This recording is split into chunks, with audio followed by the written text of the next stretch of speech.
has the vest with the buttons that go, the fancy buttons that go down. This, no, I have the bow tie that goes with it. Good evening, everyone. This is the combined meeting of August 26th. Happy summer, 7 p.m. our meeting. Thank you for understanding our extension of today's meeting. Can we all please rise for the Pledge of Allegiance? Pledge allegiance to the flag of the United States of America and to the republic for which it stands, one nation, under God, indivisible, with liberty and justice for all.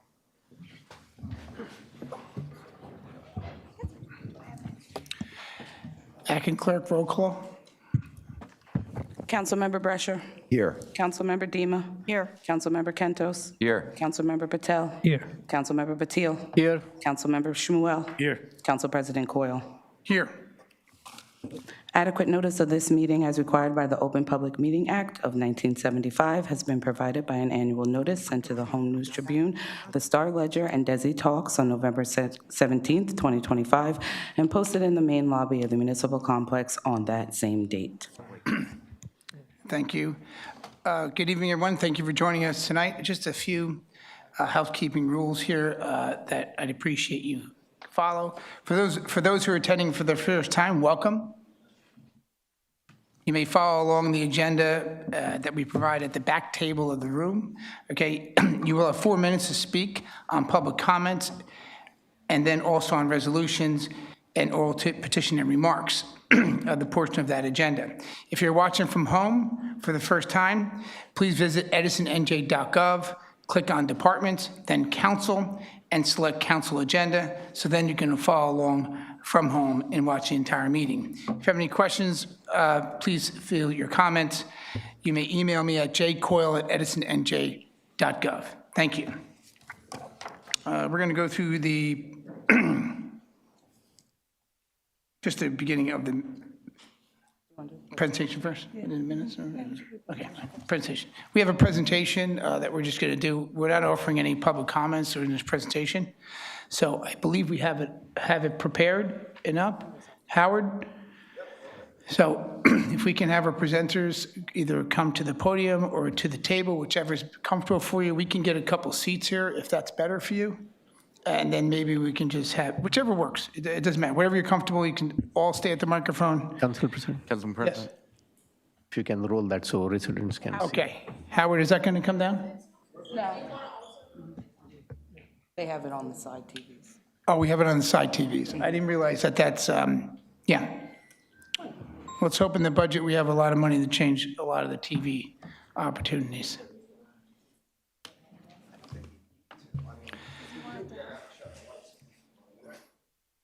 Here. It's there. It's on If you do this one, you have to shut the lights. Okay. They see it right there. We're not going to, That's fine, pull it down. Sonia, we're pulling down? Yeah. Okay.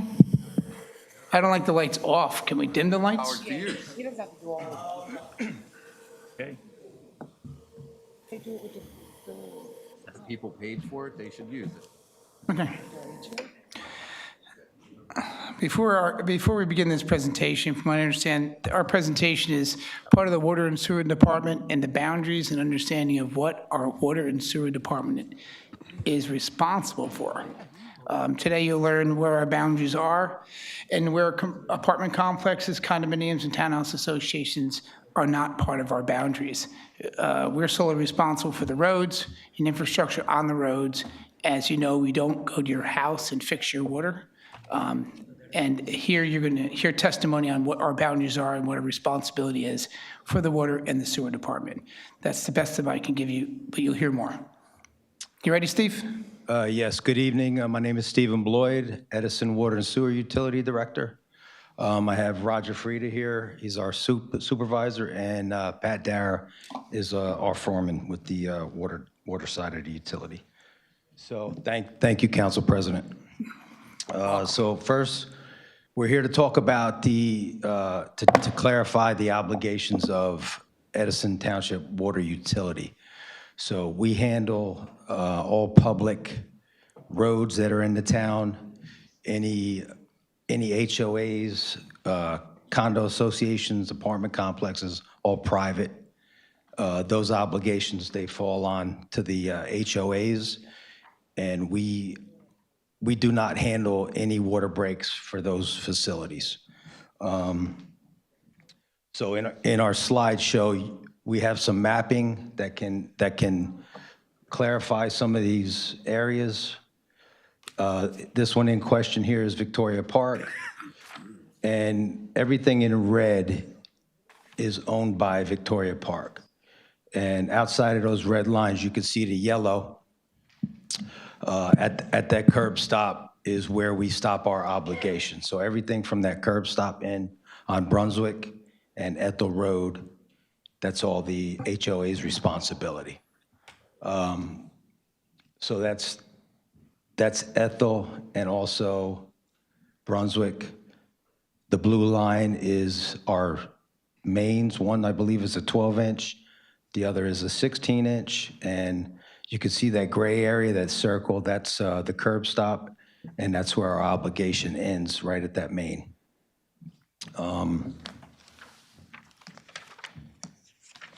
So Are you able to point to where our obligation stops? Okay, who has the pointer? is that the? She doesn't, she just has a mouse. Okay, so is that the area? Yes. Ground zero? Okay, Yeah, okay, that thank you. gray circle, yes. And that one's on Brunswick Ave, and then you can see the other one on Ethel Road. Okay, great, continue. Actually, you can see the, yeah, that one right there. I guess. Yeah, and then there's a secondary one, right? Steve, we have it in that screen, we have a screen right there, too. Oh, you can see it, So okay. you know. So we also have in our ordinance, it clearly states, if you can bring that up for everyone to see, it talks about privately owned properties and where the obligation falls of responsibility for all repairs and maintenance. Do you want to read that or no? That one is 27-2. Steve, can we have the attorney read the ordinance? Here you go. 27-2.15, maintenance and costs of portions of service lines. Do you want me to just read the highlighted portion or the whole Yeah, thing? oh, whichever. All water service lines between the water main and the curb stop shall be maintained by the water and sewer utility. Section B, the owner of a building and premises connected to the municipal water supply with a water service line in excess of 2 inches or any fire service line shall be responsible for the entire water service line and/or fire service line from the water main to the water meter. The owner shall be responsible for replacement and/or repair of that water service line and/or fire service line. Thank you.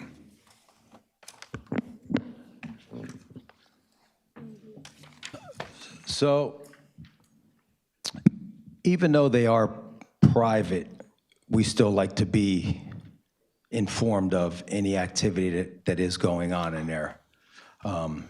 Just so we don't hammer our main system. So we do like to be made aware of anything that is going on in that area. There is a second section, Now, Steve, just to interrupt you, if they had to make any repairs, they have to apply for a permit like everybody else, correct? if it's an emergency, no. Okay, oh, okay, no problem, I understand. Yep. Fine, continue.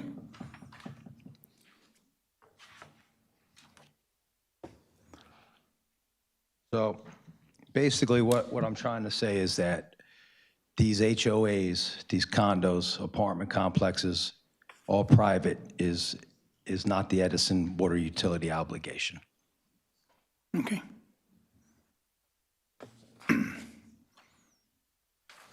Now, I understand there's been some communications in here for tonight, I'm quite certain there'll be some objectors of billing that has happened. Can you walk us through the billing challenge and the reason for us billing the HOA?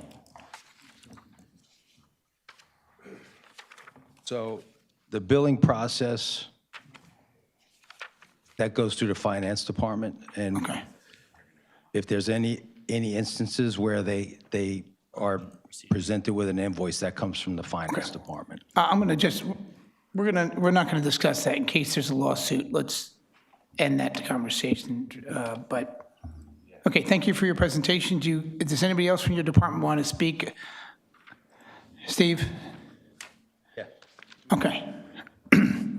Just state your name, please. Roger Frieda, Supervisor, Thank Edison you. Water.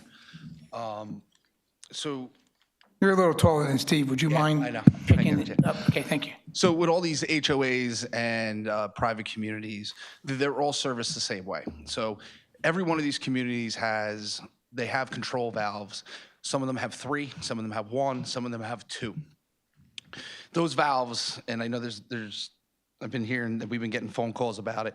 So those valves is what controls their system. That's what we determine as their curb stops. So if they are a smaller HOA community and they have one valve that controls their entire development, that's where their curb stop is. That's where they pick up and we relinquish any repairs. Now, if there is an instance, we can assist them as much as we can, but we're not going to physically go in there and make those repairs for them. They would have to get an outside contractor to come in. We would oversee those repairs because we're still responsible for the safety of the residents in there and our water system to make sure that they don't do anything that could potentially put bacteria and contaminate the water system. So we would be involved in those aspects. But other than that, we will not do the repairs. Are we allowed to ask questions? No. So I have a question for you, if I may, through the council president. So it's my understanding, this development in particular, there's a water leak there. Water's been leaking for a long time, since the summer. I went there and saw it. Went there a couple weeks ago to see if it was still leaking. So they have a water leak. It's emptying my residence reservoir. We were in a partial drought in the summer, and this water's leaking there. So who fixes it if they don't want to? I mean, like, you know, our residents can only water their lawn during a drought every other day or whatever rule they set. But meanwhile, I'm leaking up on New Brunswick Ave or Ethel Road, whatever side it was on. It's on the Ethel Road side. So we can send in our emergency contractor to make those repairs. But we've done that 2 times before, and the department has not been reimbursed for those repairs up to date. Right. Not forgetting about the money for 1 minute. I'm looking for something. In other words, if my water line breaks to my house, right? That's my responsibility, right? But let's just say I'm just going to let it run. It's before the meter. What do I care? So according to the ordinance, you got 3 to 5 business days to get that repaired. If not, we have the right to send in the contractor to do it at your own cost. And then what'll happen is it gets put on your water bill. If you don't then pay the bill, then I guess the town puts a lien on your property. Okay, so whose water bill would this repair get put on, since everybody in the HOA has a water meter?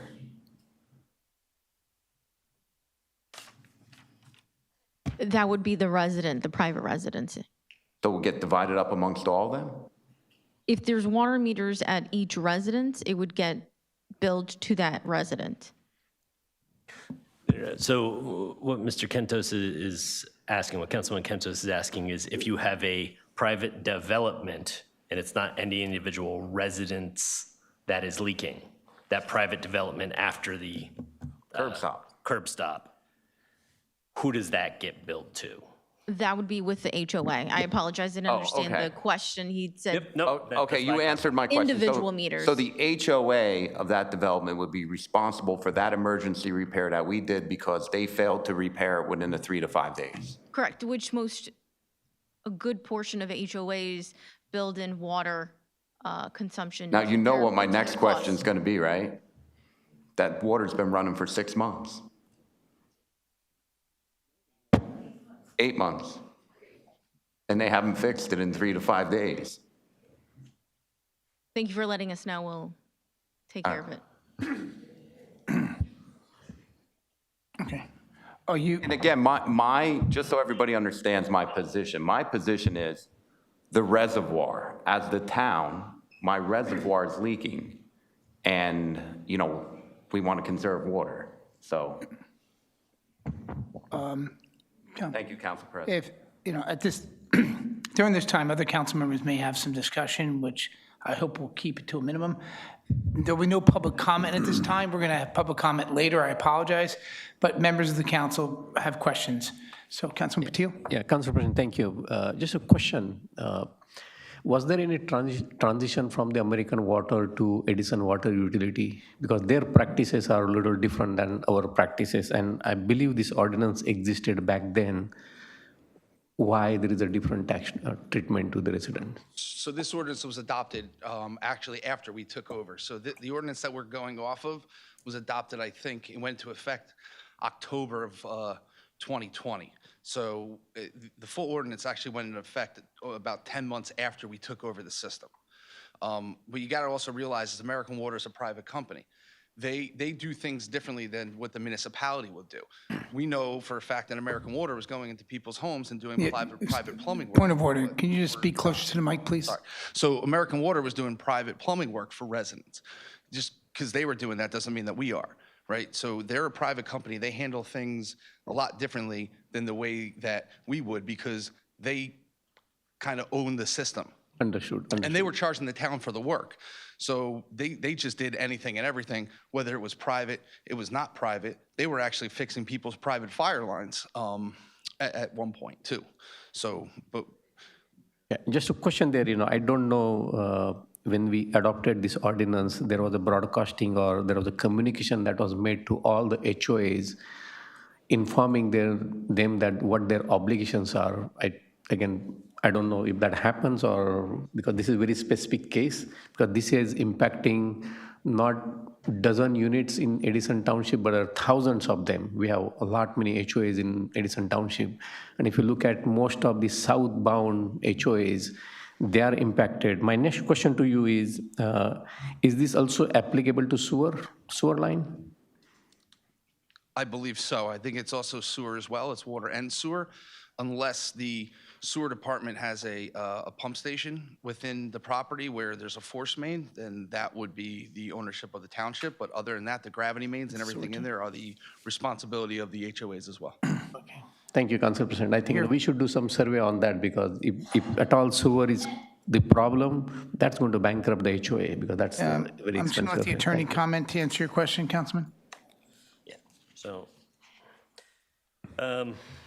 it does cover sewer as well if you actually look back at the ordinance itself. So cost of repairs, cost incurred by the water and sewer utility for the performance of the repairs and or improvements of this section. All water service lines between the water main and the curb stop shall be maintained by the water and sewer utility.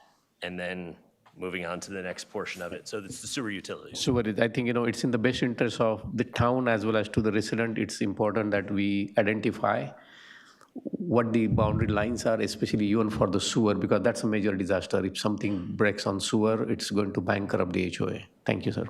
Thank you. Councilman Brescher? Yes, I have the two questions. One is, Edison Water, you buy your water from Middlesex Water, right? Middlesex and American. Okay, Middlesex and American. And let's say that last month you bought 1 million gallons from them, but you've only billed out to our residents on the south side 900,000 gallons. Who pays for the other 100,000 gallons that you're paying the water company for? Who pays that $100,000 or 100,000 gallons of water that? So we do water calculations, and unfortunately, that would go against our water loss calculations, so it's pretty much lost revenue. Lost revenue, but you can't lose revenue, right? You're an entity that, well, if it costs you $40,000 to run your department, you're supposed to bill out your $40,000 to all the residents. So who's paying for it? Like, if my friend lives on Woodbridge Avenue, right, is he paying for the water that's been leaking and is continuing to Point of leak? order, just Councilman, could you describe outside the meter? Because you're talking, I think you're describing things outside the meter. Just Yes, be specific so people outside the understand you. meter. Yeah, So, it would be the same thing as like we had a water main break, right? So if Right. we had a water main break on our own street and it took us, To the microphone, please. sorry, if we had a water main break on our own street, right? That's also considered as water loss. So it just goes against what our percentage is. And then finance and the administration, we all get together and we talk about where we are as far as revenue and or water loss and determine what we need to do. So the part of this project that we have coming up, which is our Mueller Semtrex system, is we are putting this in so we can track these leaks a little bit more efficiently so we can drop our water loss. So we are making strides in doing that, but in this instance, unfortunately, it's just a straight loss to the department's budget. so to Councilman Kentos's point, I mean, this is really where it's going, is that and I know the BA said that she heard it, right? But she didn't say that she's going to have it repaired within four more days. The residents that live on Woodbridge Avenue and Duclos Lane and every other resident of South Edison now is paying for this water that's just arbitrarily running wild. So at what point does your department and the administration say, hey, you know what, it's not fair to the rest of our ratepayers, right? We have an issue with Victoria Park, right? I think this council body understands that, and people from Victoria Park understand that. But at what point do we fix it? And then you let the legal system on the billing end of it, happen. Like I know Sonia said she heard it, but when is this going to happen? So Councilman, herein lies the issue, is that we have fixed multiple times, and I myself have communicated with management directly, advising them that if it's not constantly an emergency that we have to deal with. Poor planning is not an emergency. And so there's constant calling and emailing of emergency breaks. And so this is up to the HOA to do so, not to the rest of the taxpayers of the township to repair the work that is on their private property. And so we've now billed them invoice for 2 different occasions. So at what point is it poor planning rather than an actual emergency? Well, I'm going to tell you this, running water that's running wild, that the people on Duclos Lane and Woodbridge Avenue and all the rest of South Edison have to pay for because we're not fixing it, right? That's on the taxpayers. Now, your issue here about their poor planning is the billing, right? And as far as I know, we have an attorney, right? And shoot, they've been dealing with everybody from our ordinances on rental units to everything, right? They have millions of dollars in lawsuits that they do. This is only like $40,000 in lawsuits. I'm sure they could handle something of this nature, right? What I'm really saying is, when are we going to fix this water that all the rest of the residents are paying for? Councilman, we have 33 other HOAs that we would then have to address. So if it is a policy change that the council wishes to change this via ordinance, then that's a separate issue. But if it's a known leak that's been there for months, then obviously the HOA should have fixed it. So Councilman, just so you're aware, there was a water main break back in November of '23. I'm sorry, there was a water main break back in November of '23. It came in on a Monday night. I actually remember it pretty well. We went out there to investigate it. The break was large enough that we shut the isolation valves for that break, and the HOA left their residents, which was 8 buildings, I don't know how many units are in each building, for water without 2.5 days before we finally decided to send the emergency contractor in there to make a repair. So they don't care if the residents don't have water. So we can go in there and shut that break off tonight, but they're not going to fix it. They made it very clear, and it's not fair to the other people there that we're shutting their water off and leaving them with health hazard. Well, it's so all the rest of the residents have to pay because we can't get it. I mean, if that's the point, then I'll tell you what, our Councilman Len Sandelsky was completely correct in that Edison can't manage its water. American Water never would allow that to continue to break. Middlesex Water wouldn't allow that to break. I mean, actually, they would. I don't mean to cut you off, but Middlesex Water is the same thing because I checked in with them and they only service 2 HOA condos, and it's only because they have a written agreement with them. The rest of them they service, they do the same thing. It is not their responsibility. They allow it just to run. Well, they also, I think some of these condo complexes are also master metered, so they're getting paid for it. Well, then be out there tomorrow putting a master meter in to make sure they pay for it. I mean, you have the answers is where I'm going. The answers aren't complicated, but the rest of the residents of the town should not be forced because the administration or our water department have a disagreement with an HOA, of which I'm not saying I agree or disagree, right? Because that's a whole separate issue that we have. But something should be done. It should be fixed. It should be stopped, and the other residents shouldn't have to pay for this. Or let's just sell the water department. Let's sell it, take the $1 billion, and Just a point of order so I can clarify your discussion. I respectfully disagree, and I just want to make sure where you're standing here, because I'm hearing one lane and a different lane. Do you feel the Township of Edison and the taxpayers should be responsible to enter into private property and make repairs to an HOA condominium complex that's completely owned separately? And enter, you want us to enter 33 locations to make their repairs and put that on the taxpayers? Just to make it clear. wait, no. Go ahead. I'm just confused. Okay. We can't all go back and forth because we'll just go into recess, but So, we'll do our so best. I'm going to make it really, really clear. 110% if we don't have a meter that's going into their complex, which would be on our fault. We should have that meter already there so we know how much water they're wasting, and then you build their community. But if you're not going to put that meter in, and I'll tell you what does it take to put a meter in, really? That's not. That was my next question. That's, I think that's a part that can happen, but you're requesting a meter to be at the curb to identify their loss between the curb and the units. I'm saying that Council President, to protect the township taxpayers from these issues where we're picking up somebody else's cost, Councilman Brescher is simply saying, and I agree with him, at every one of these HOAs, we should install a meter at the curb. This way, if they decide to let their sink run or their pipes burst and waste our water, at least we have some type of recourse. In their common areas of Yeah. the property. Sir, I'm not going to have you continue to keep, you're not going to be able to do this. I'm sorry. It's not going to happen. I'll give you one warning. You're going to be able to speak for 4 minutes. I'm going to promise you'll have your day.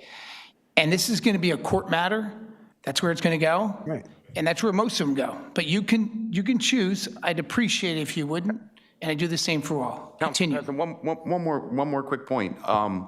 When there, who would it have to come from the mayor or would it have to come from us? When, from now on, let's say you have to go out near an HOA because something broke on our side. Can we install a meter at that point? Who would start saying, who would have to say we're going to put meters out in front of all these HOAs? Would that be a departmental decision? I think it would be a combination. It would be under the utility director's purview. I believe that's what the ordinance actually states. But I can double check that for you. Because I can only imagine how much, I'm in agreement with Councilman Brescher. I can only imagine how much water we lost in the past 8 months. I mean. Yeah, I mean, from what I'm hearing is we're looking to put controls in place to know what's happening from the curb, from our curb, where our common area begins and our responsibility begins, onto their area that we're not responsible for. If we're looking to monitor that water for pressure leaks and breaks and know when it's leaking, and have a meter tied to their units, and that can be done. I'm not an expert at that. I understand their point, and that would give us an understanding of what water is being wasted on their property. It would give us an accurate reading of that. So that's just talking about water loss, right? yes. Is that what we're talking about, water loss right loss. now? Okay. So because the other part is infrastructure repairs. We're not discussing that right now. No, well, this is, number one, there's a leak, right? So we should stop the leak or monitor the leak and stop that from affecting everybody else's pocketbook and the rest of the town. Okay, no, I get your point, no problem. Can you, does anybody else have any other questions? Just one other question. Sure. And that was only because it got brought up about the sewers. And I heard that, right, the sewers would be the HOAs unless it was a pump station. But now, let me just take that a step back. A pump station is just to raise up the sewer so that you can get the pitch so it can continue to flow, right? So when a builder builds something, whether it's a warehouse or whatever it might be, they're required to put a pump station in so that they could tie into a sewer. Why would we own the pump station and not own the sewers? We don't own all the pump stations. Some of them, like some of the developments, they have their own. They're privately owned. They are private ones, but some of them were positioned as the townships much prior to that I even have the history on. Microphone, that I know please. that we do take responsibility for them, but those could have been positioned prior to those developments. Microphone, please. Sorry. So those pump stations could have been positioned prior to those developments being there. Because of the way the sewer system was laid out, I really don't have the answer on why some of them are private and some of them are ours. Oh, okay. I mean, they're probably developer agreements that were made. We have some of them on our agenda tonight. That would be a council All president. right, thank you for your presentation. Any other council members? We're good for now? Okay. Thank you very much. At this time, we're going to, first, thank you for your patience. I apologize for any misunderstanding. I'm quite certain you want to engage with their presentation and have opposition. Not a problem. That's all going to happen at the end of the agenda. We'll go play by play, but right now, if you don't mind, we're going to go through the agenda work session as fast as we can, and then there'll be comments on the resolutions, which will not be a part of this discussion. And we'll get through that very fast. And then there'll be open public comments. Each one of you have 4 minutes, can discuss this one by one, or someone can represent you and speak on your behalf. And we'll question and answer with you the best you can. I will tell you that we may not be able to answer every question because this looks like it will probably go into a lawsuit, and that judge will determine the responsibility of that boundary and ownership and thereforth. But we'll do the best we can, and you'll be heard. Thank you for your cooperation. Okay. Council members, we're on number 5. Just going through our work session here, approval of the, where are the minutes? Oh, they're next. Okay, approval of the volunteer fire persons. We have 3 people on there. Any questions or comments? Hearing none, moving forward to 6, the review of the minutes of the work session meeting on June 26th. Any questions or comments? Hearing none, moving to item number 6, new business, proposed ordinance hearing set down for September 9th. Okay, any questions or comments? Okay, moving forward from each department. From the business administrator, A and B, any questions or comments? Number 8, from the Department of Finance, any questions or comments? Number 9, from the Department of Health, any questions or comments? And number 10, from the Department of Planning and Engineering, A, B, C. Okay, we're removing B, I'm sorry. It's A, C, D, E, and F. So we are removing B, which was the 979 Amboy Avenue. Is that correct, Acting Clerk? Okay. Any questions or comments? Council President. Yes. 2.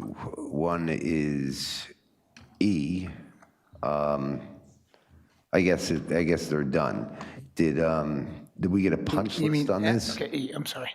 On E, did we get a punch list and was it signed off? Yes, all of the backup was attached. Okay. A, and this one I looked all over. There's no address. There's nothing that tells me anything about who an LLC is. So I don't know where it is. But then it begs for other questions. Because there's no address, to be honest with you, it seems like it's a shady thing, right? So that's why I have a lot more questions about it, if we could find out what address it is. It's not in any of the backup that I've seen. Councilman, this is an amendment to a previous agreement. Okay, so understand, let's just go to the agenda, right? And we could see what it says, or maybe somebody has it here and can read it. But it basically says that we're going to amend Township of Edison and a developer's agreement for an annual service charge in lieu of property taxation. So that tells you they're not going to pay taxes, but they're going to pay a service charge in lieu of property taxation.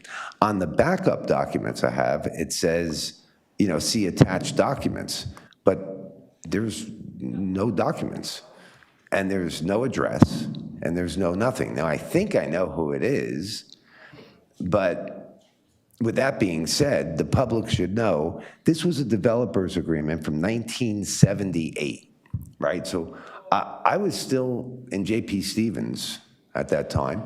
That then expired, from what I'm reading, in 2018. And now we want to extend this to 2028. So I'd like a copy of this developer's agreement before we vote on this tonight. Like, we should have Just point of order. Sonia, is this a sensitive matter, timing matter? What's your position on this? Is something we can table? Councilman Brescher, would you like to table this? Yes, if we could. Okay, we're going to table this. Anybody object to tabling this? Okay, all members of the council, we don't need a vote, do we? We're just going to table this. Yeah, okay, good enough. So we're just pulling it. Okay. Good enough. And if we can get those documents and just find out, I'm confident that it's just some paperwork that we need to show Mr. Brescher. Okay, any other questions or comments, Mr. Brescher? That would be it. Okay, any other comments from the council? Okay, we're moving to 11 from the Department of Public Works, A, B, and C. Any questions or comments? Hearing none, moving to 12 from the Department of Recreation, A and B. Any questions or comments? Hearing none, moving to 13 from the Water and Sewer Department. Our fans of the day. Any questions or comments? Okay, moving to the Chief of Police, A and B. Any questions or comments? Council President? Yes. B, I think this was like a contract to repair vehicles, and I think the contract was for like $200,000, and now we need to increase it another $36,000. Could I get a list of the vehicles, the damages, and like when it happened?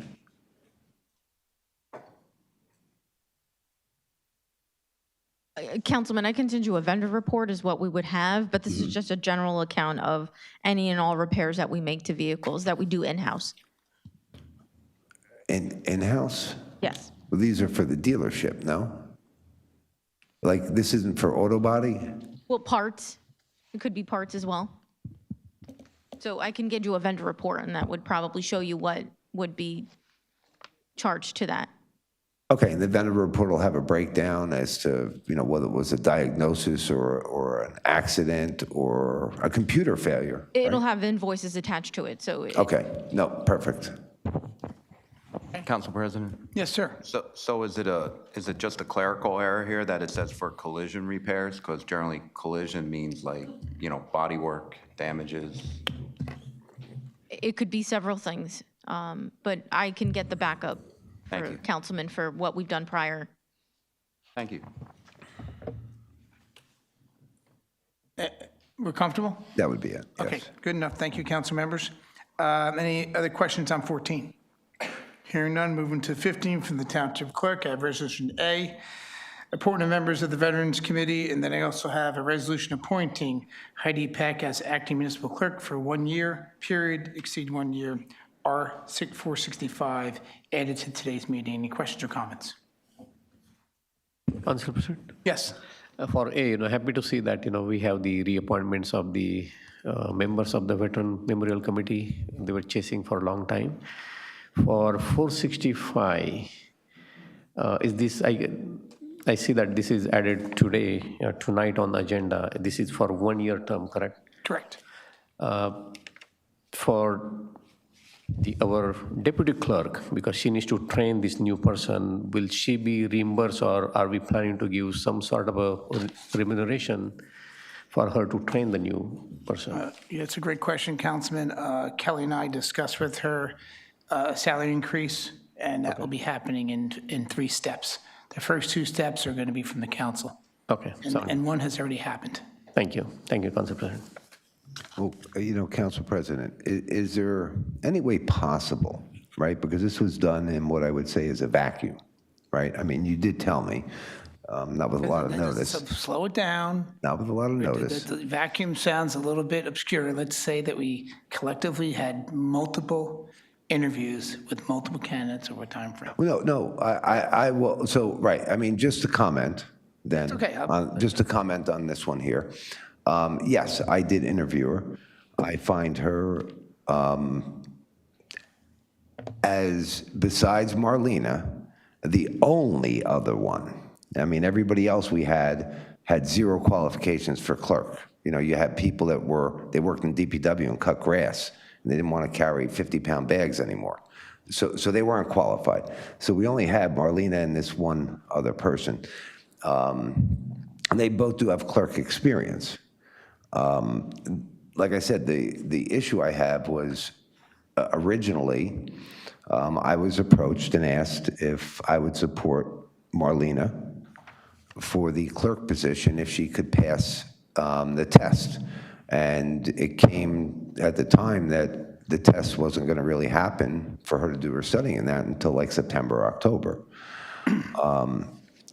So I'll tell you where I find this to be a little unfair at this time, is we didn't give her the opportunity, okay, to pass or fail in October, like I was asked and then I agreed to.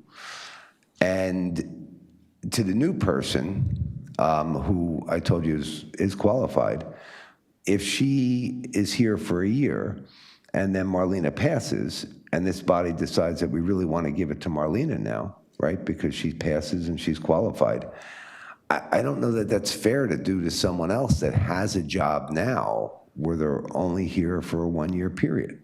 You know, I think these are people's lives, and I think we should take that more seriously. So I'd like to postpone this until September, October, to see where we are with the test, to be quite honest with you. And, you know, I told Marlena I would support her in taking the test. If she doesn't pass the test, then I'm 100% for supporting, you know, us finding someone that will get it. So, yes, I'd really like us to just wait. We're talking about a month or something. You know what I mean? It's not a lot of time at this point. We're at the end of August. And I just think that's the right thing to do for both people at this time.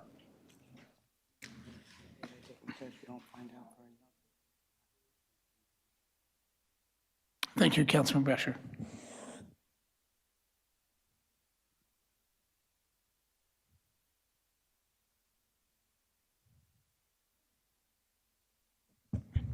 Thank you, Councilman Brescher. Any questions or comments from the council? Hearing none, we're moving forward. What is this, my agenda right here? Okay, we're starting the regular portion of the meeting. Okay, this is where we're starting the regular meeting. We'll try to brush through this as fast as we can. We'll be going through this meeting and voting quickly. Most of the members agree. We do have comments from council members that sometimes during this, and it should be brief. Most of them appreciate that you're here today and you want to be heard, so I think they'll keep their comments to a minimum. Some people aren't listening right now, but it will get through this pretty quick, okay? And then at that time, we'll do a public hearing on the resolutions only, and then after that, you can talk about resolutions, only resolutions, that's billing and different things you see on there, which is on the agenda. After that, we'll quickly vote on all that, and then we'll go to public portion. The public portion you can do, speak on any issue at any time, okay? right, moving forward right here. Council members, approval of the minutes. Can I have a motion to approve the minutes of the work session? Yes, Second. second? Who was that? We had Councilmember Shmuel motion and Councilman Patil second. Or the other way, it's the other way around. All in favor, say aye. Aye. Okay. The approval of the volunteer firefighters, can I have a motion to approve? Motion to approve. Can I have a second? Second. All in favor, say aye. Aye. New business. Acting Clerk? Ordinance 2285-2026, an ordinance amending Chapter 17, residential rental units, the provided rental registration code provisions with the updated definitions and requirements for registration and inspection. Okay. Can I have a motion to introduce? Motion to introduce. Okay. Do you have to read your date, please? September 9th. September 9th. I move this ordinance to be passed on the first reading, published according to law for further consideration and public hearing set down for September 9th, 2026. Thank you. Seconded. Second?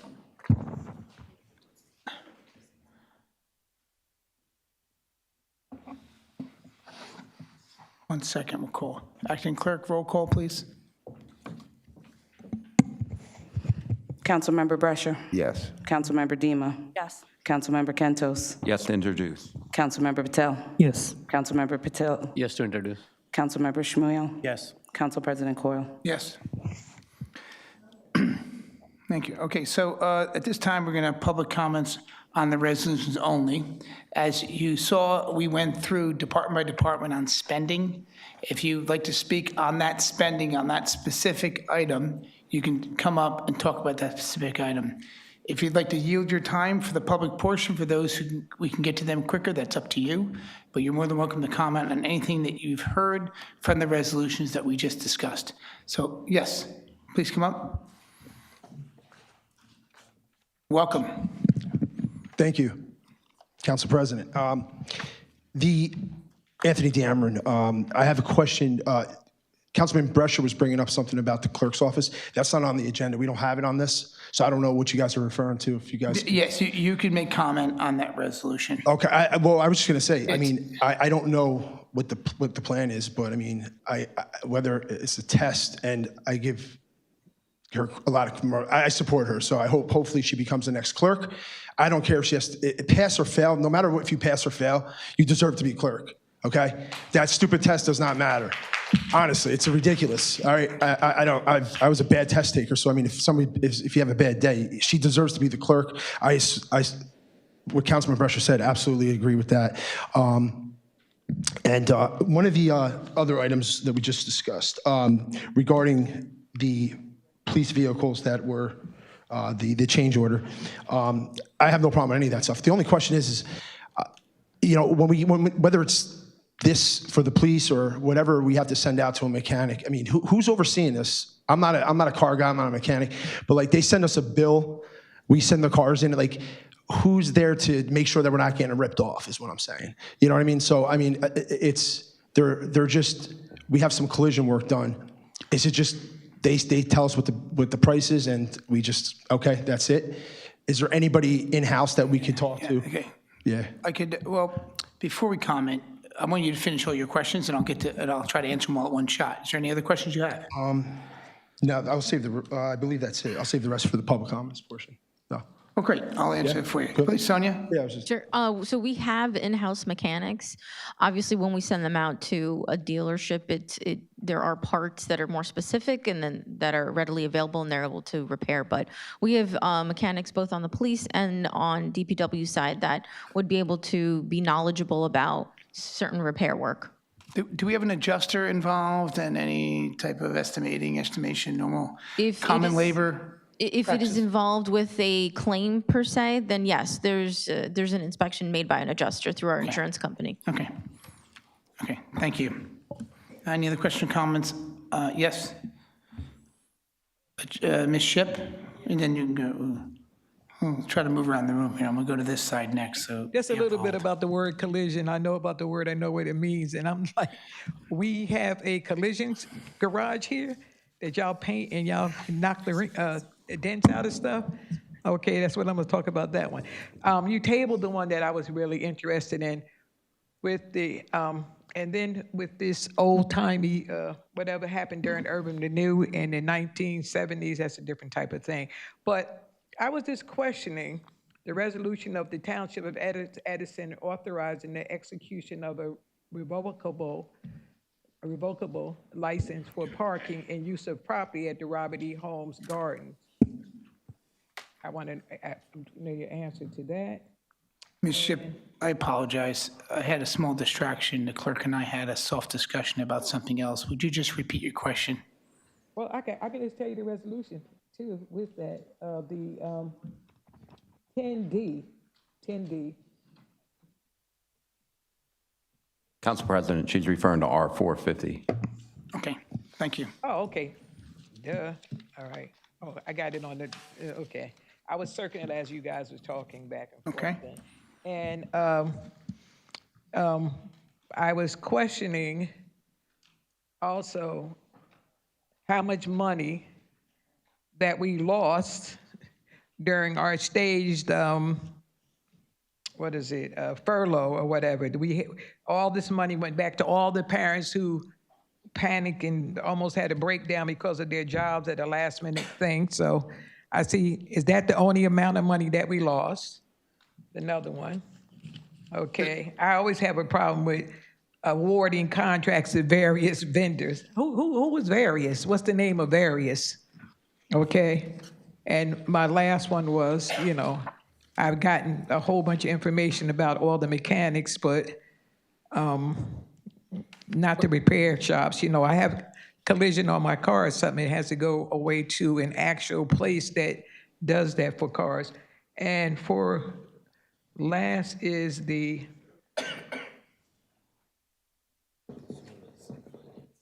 I'm not gonna get an answer. I always ask for the change orders, but I know I'm not gonna get an answer to that. If you can answer the rest of the stuff, and also the Urban Renewal LLC.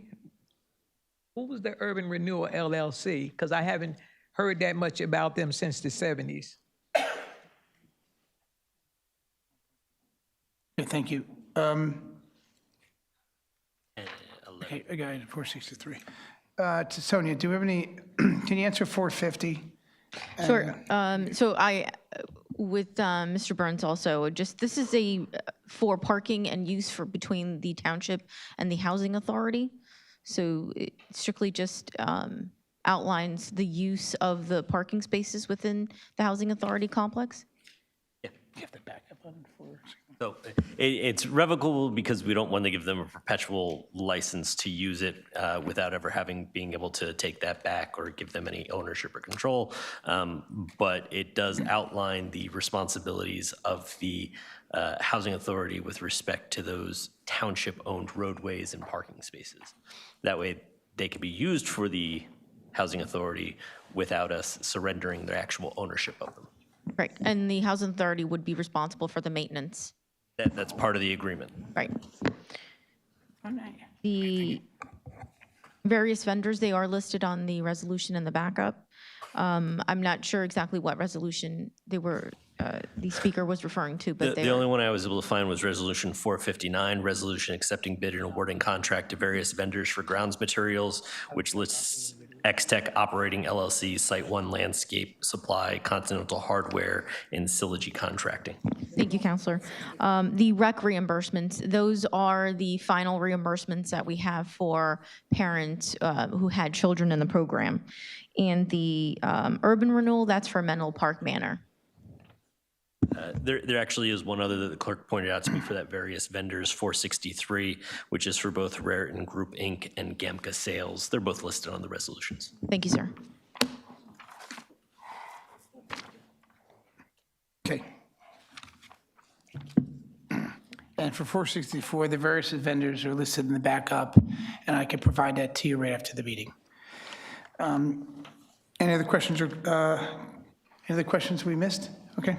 To the next speaker, anybody else who wants a question? Sure. To the left right here, this gentleman. And this is comment on the resolutions only.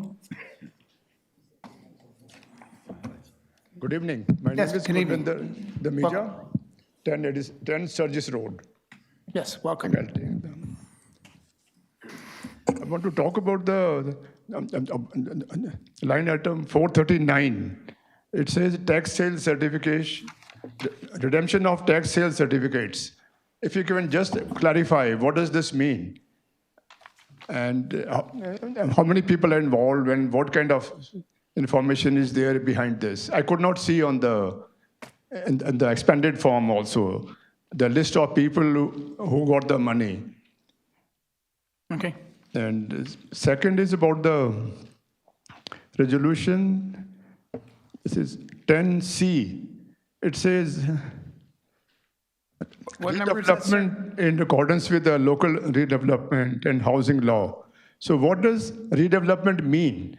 Is the township spending money for that property, or is it the property owner spending the money? So any redevelopment, whether it is 979 Amboy Avenue or the one I am referring to 10 Brunswick Avenue, any redevelopment, is the townships putting in money in that? That's my question. Or is the property owner putting in the money? And then about the water leak for all the apartment and condos complexes, and there are 33 of them, I'm told. Sir, I'm So sorry, there was that question's out of order. You can ask that question at the end. Okay. Right now, it's resolutions only. The two things you mentioned are resolutions, and we can answer those questions. Okay, thank you. Okay? Thank you.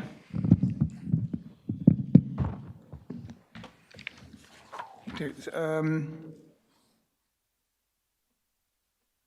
439. Counselor, do you want to just give an answer for 439? Sure.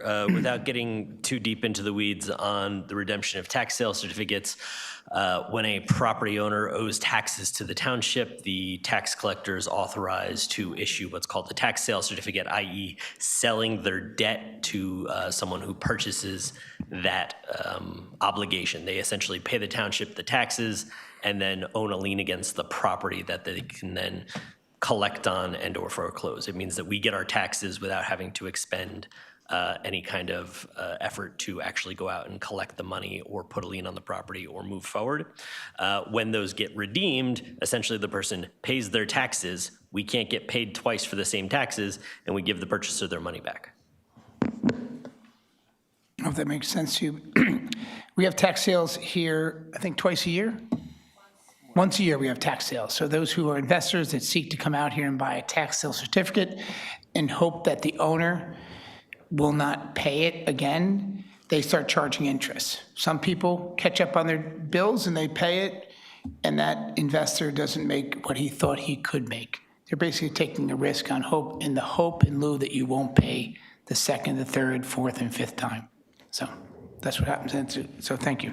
And for B, the two redevelopments that were on there, we pulled one off the agenda, and that money comes from the building department. That's funded through the investor. Okay? Okay, moving on to anybody else for questions or comments, please come up.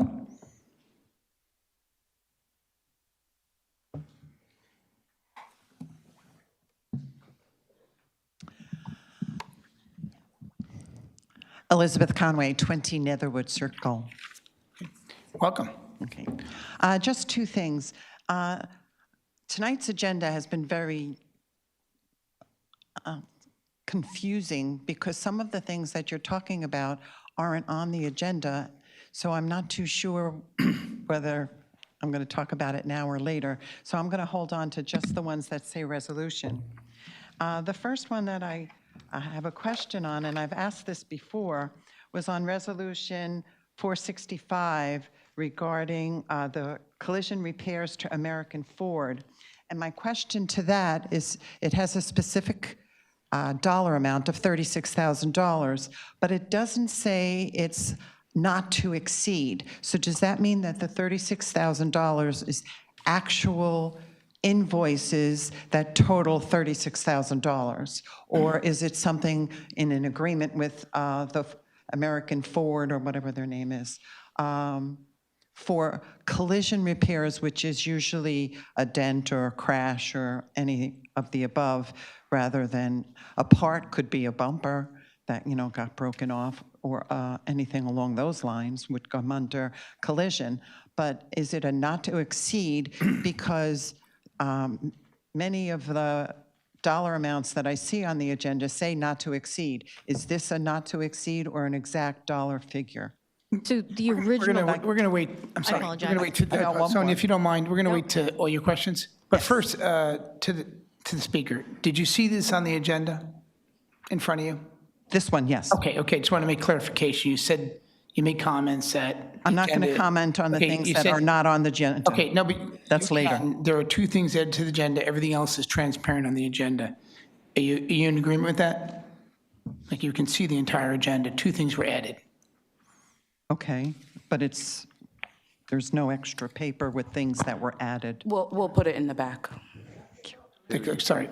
Okay. Yeah, no The problem. other thing. Okay, continue. More All right, questions? I remember my have- 4 minutes. Sure. Okay, 449 for the agreement between the Township of Edison and Menlo Manor. That used to be Inman Grove. Now, at Inman Grove, I never knew the status. Was that a township item or was it a private company?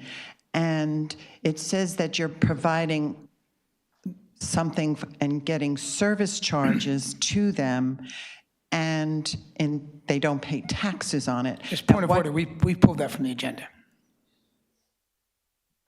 Yes. Yeah, it says It's it no was longer, tabled. it's no longer a discussion item. Oh, so I can't bring it up. Okay, but I would like more We will clarity provide you- when it we will is brought provide- back. Absolutely, I think it's a great question. Okay, thank you. Thank you. Can we get some clarification on what you mentioned, please, Sonia? So the original resolution was a not to exceed of 180,000, and since then, our repairs seemingly could increase, and so in order to cover us till the end of the year, we're here with the council at the appropriate allotted amount of 20%, adding the 36,000 to make sure that we have appropriate coverage toward up until the end of the year. So this is just amending the previous resolution. Okay, so the question on the table was, is it a $36,000 invoice or is it $36,000? Not to exceed. It technically, okay, it's not to technically, it's a exceed. not to exceed. Not to exceed. Okay, it's not to exceed. Thank you for your questions. It's much appreciated. Any other questions or comments from members? Yes, please come up.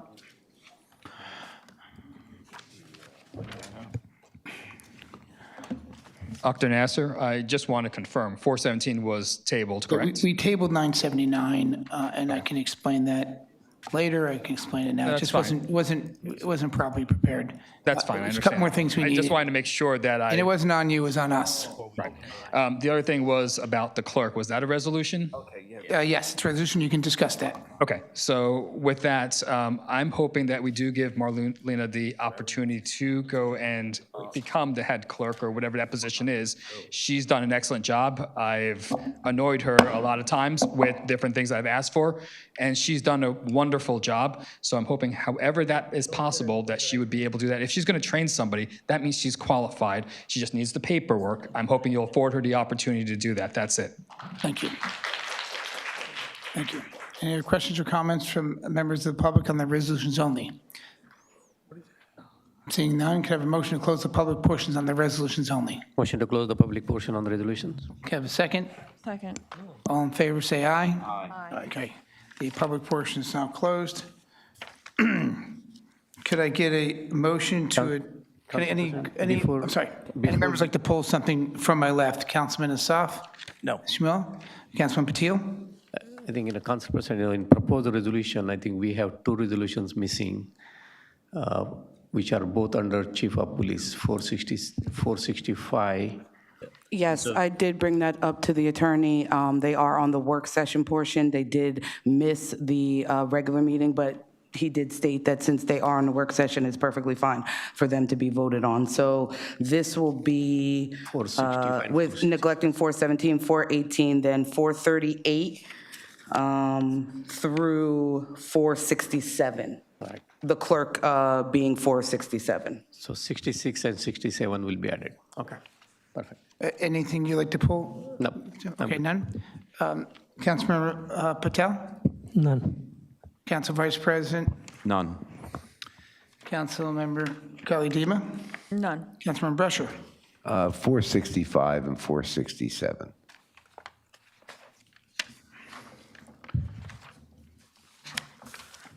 What is 465?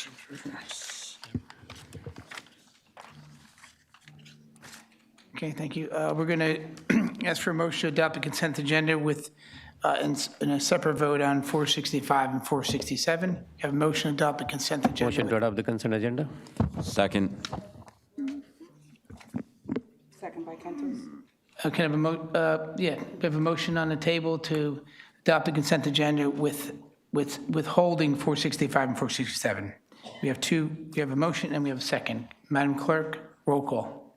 Councilmember Brescher. Yes. Councilmember Dima. Yes. Councilmember Kentos. Yes. Councilmember Patel. Yes. Councilmember Patil. Yes. Councilmember Shmuel. Yes.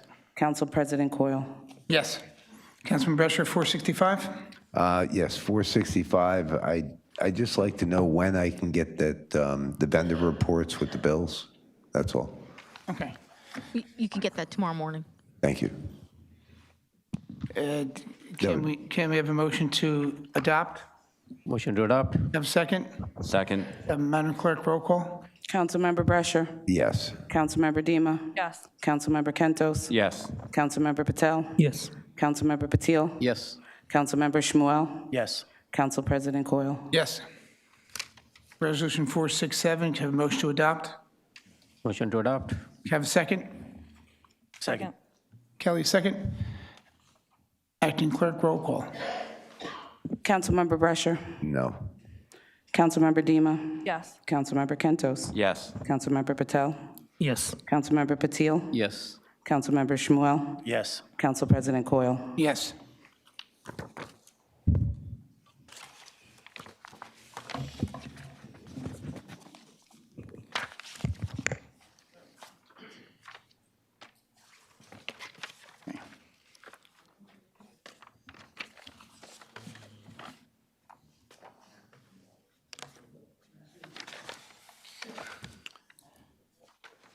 I just want to make some general comments. First, we have officially adopted an acting clerk for 1 year, Heidi Peck. I do want to thank my colleagues for their interviews in the process. We sat down together interviewing. I also want to thank Marlena for working with us together and diligently looking through this. We've shared comments together, and I think she's done a wonderful job stepping in and taking the role, not as an appointed acting clerk, but as an automatic acting clerk. And we've had a great relationship for a very long time, and that will continue. And thank you. Thank you very much. Any other comments from the council? Moving forward on the agenda, public comments from members of the public. Did I miss anything? Madam Clerk, we're good, right? Oral petition remarks, right? Okay. Oral petition remarks. We do have a lot of people here. I do want to share with you, you may not get every answer that you want when we speak of this Victoria Park issue. For those who are here that aren't part of that, and for some who are here, the best education I give you tonight is that we will listen to you. This is going to become a court matter. Our council probably reserve the right to not comment on certain questions you may have, and I hope you understand that. There may be multiple or individual arguments on billing that are in here. Billing for the HOA, which has the responsibility for the land in its public areas and common areas. And then there may be some individual arguments for the actual owner of the person receiving the connection of the water in the condo, rental, or townhouse. And that is another separate issue. We'll do our best to address this. We'll definitely look at this. We do take this serious. And as you come up one by one, we will answer your questions. If you want to reserve time for someone else and you don't want to repeat the same thing that's been asked, that's up to you. Each person's allowed to speak for 4 minutes, and you can comment. So we will start, and there may be other people not commenting on 10 that will come up, and I may also go to them because they're not part of the issue today that may be Victoria Park only. So thank you for joining us. I hope you do understand this, and we will do our best. And we're also going to be, some of us will be here after the meeting as well. Okay? So our first person for oral petition remarks, please come up. This is for any comment you'd like to make. My name is Scott Flowers. My son's junior. As Joe, you know, I think Joe's really the only one on the council that knows me. So for those that don't, I'll introduce myself to you. I own Scott's Towing. I've been an authorized contractor for this township of Edison at least 40 years. I'm in the business 44 years. It saddens me, Joe, that I'm here. I've tried to do this privately. This has been going on for 4 or 5 years. I've got more aggressive with it the past 18 plus months. You guys have a wonderful chief. I love him. He's done everything he could. So let me get right into it so I don't waste a bunch of time. We have an ordinance. You may have to walk some of us. I know you. Yeah, I have some. You may have to walk us through. What do you do for the township? Are you a consultant? You're a vendor? I own a towing company. I'm an authorized tower for the township that handles getting the roads cleared when there's accidents and things of that nature. Okay, thank you. Judge, and just so I have 6 copies of 6 things that are short versions of what I'm talking about, so everybody can take it, because most of you don't know nothing about the towing, I'm sure, and it's never a popular topic, nor is it anything anyone in the towns that I do, which, by the way, I tow for 11 different police departments, and not one of them, local, county, state, or federal, allow what's happening here. Not one. Exactly. And it saddens me. I know you know that. You know where I come from. Stop the clock. Scott, just so you don't run out of time, I want to make sure you get to your point. I wasn't aware you were coming. I heard some of your issues years ago. I'm sorry if I may have cut you off, because it's not a matter that I can handle, and you know that. I got it. Really, at the end of the day, it's on the business. It's on the business administrator. Please start the clock. Yes, it's your 2 minutes. So and 18 basically what we have, there's a section in the ordinance that specifically spells out that there's no subcontracting of calls. And there's 2 companies here that are participating at every other towers on the list. No one else done it. It hasn't been, and I can tell you, when this ordinance got done, it was Officer Tim Alexander who did it, who came to me and asked if he can bounce off of me. You remember him, Joe? I'm just trying to, I never remember Tim, a long time ago. Long time ago, right. Came to me, asked if he can bounce some things off of me, and one of his #1 priorities was to stop the subcontracting. It didn't happen for a couple of years, and now we have DeFalco's Towing doing it 99% of the time. I'm sure the business administrators has clear idea. Repeat the towing company, please. DeFalco's and NBT, because NBT is taking the call, so they're both in violation. Your ordinance isn't the best. It doesn't have penalty clauses. It has statutes and things that you could violate, but doesn't have a penalty clause. But it does have a section in the ordinance that gives the business administrator the right to take action. Joe, I just want to be treated the same way. Why does this bother me? Because what's happening here is you got a guy that's subcontracting stuff out, giving a tower that's doing the job. Stop the clock. Are you a certified vendor? Yes. Okay, and is the other person a certified Yes. vendor? Okay, you're both certified vendors. Yes. You've been through the screening process. Yes. Who's the subcontractor, DeFalco or you? It's DeFalco's and NBT's. DeFalco's is subcontracting the majority of their business, 99% of it, to another guy. And Okay, you're saying that the vendor is subcontracting. Okay, no problem. Continue. Start the clock. I'm not going to violate the No problem. ordinance. Start the clock. So I brought this up time and time again. I've never got a straight answer. I don't get a lot of answers out of a lot of it. 6, 7, 8 months ago, I got everybody's attention because we have videos and pictures and times and who was sent out. And Lou Ray Nolan responded. I was on the phone with the chief. I was on the phone with the captain. This was on a Friday night. Here I am 6 months later, and I'm still not getting any answers. It's still continuing to happen. You got a deputy chief. My son is here. He can tell you what happened right in this parking lot. Hey, stop the clock. Scott, I'm just wondering, I don't want you to run out of time. Your son has 4 minutes as well. No. Unfortunately, you won't be able to come up. Stay right there. You don't have to go anywhere. I just want to ask you a question. Is your argument the fact that another vendor, certified like you, subcontracts out a call to another outside vendor that is not certified, correct? No, the other vendor's certified. It's a violation. It's a violation of the ordinance. It's violation of theirs. Joe, basically, he's getting the business and he's taking all the gravy and no exposure. And no financial exposure outside of no labor, no on-calls. Start the clock. Okay. You remember a couple of years ago, listen, I've been the janitor of the towers for the Township of Edison for years. What do I mean by that? When no one else can do it, they call us. And I've been here for a long time. I just want answers. And I want everybody to play by the same rules. Okay. Your son can speak for 4 minutes if you'd like. Now, you want- You say anything? Okay. Thank you. I don't know whether this is in a legal lawsuit or what parameters we can talk on at this time, but do you want to make comment to the attorney? So if I can, just for a moment, so that the council is aware of, I apologize, I don't remember what your last name is, sir. Mr. Flowers' complaint is. The township has a towing ordinance where we contract with vendors who then respond to police calls, accident calls, whatever it is that requires the towing of a vehicle. We've got a rotating list where we call vendors according to their location on that list so that they come out, so there's no favoritism. We're not sending specific work to specific towing companies. It's all above board on our end.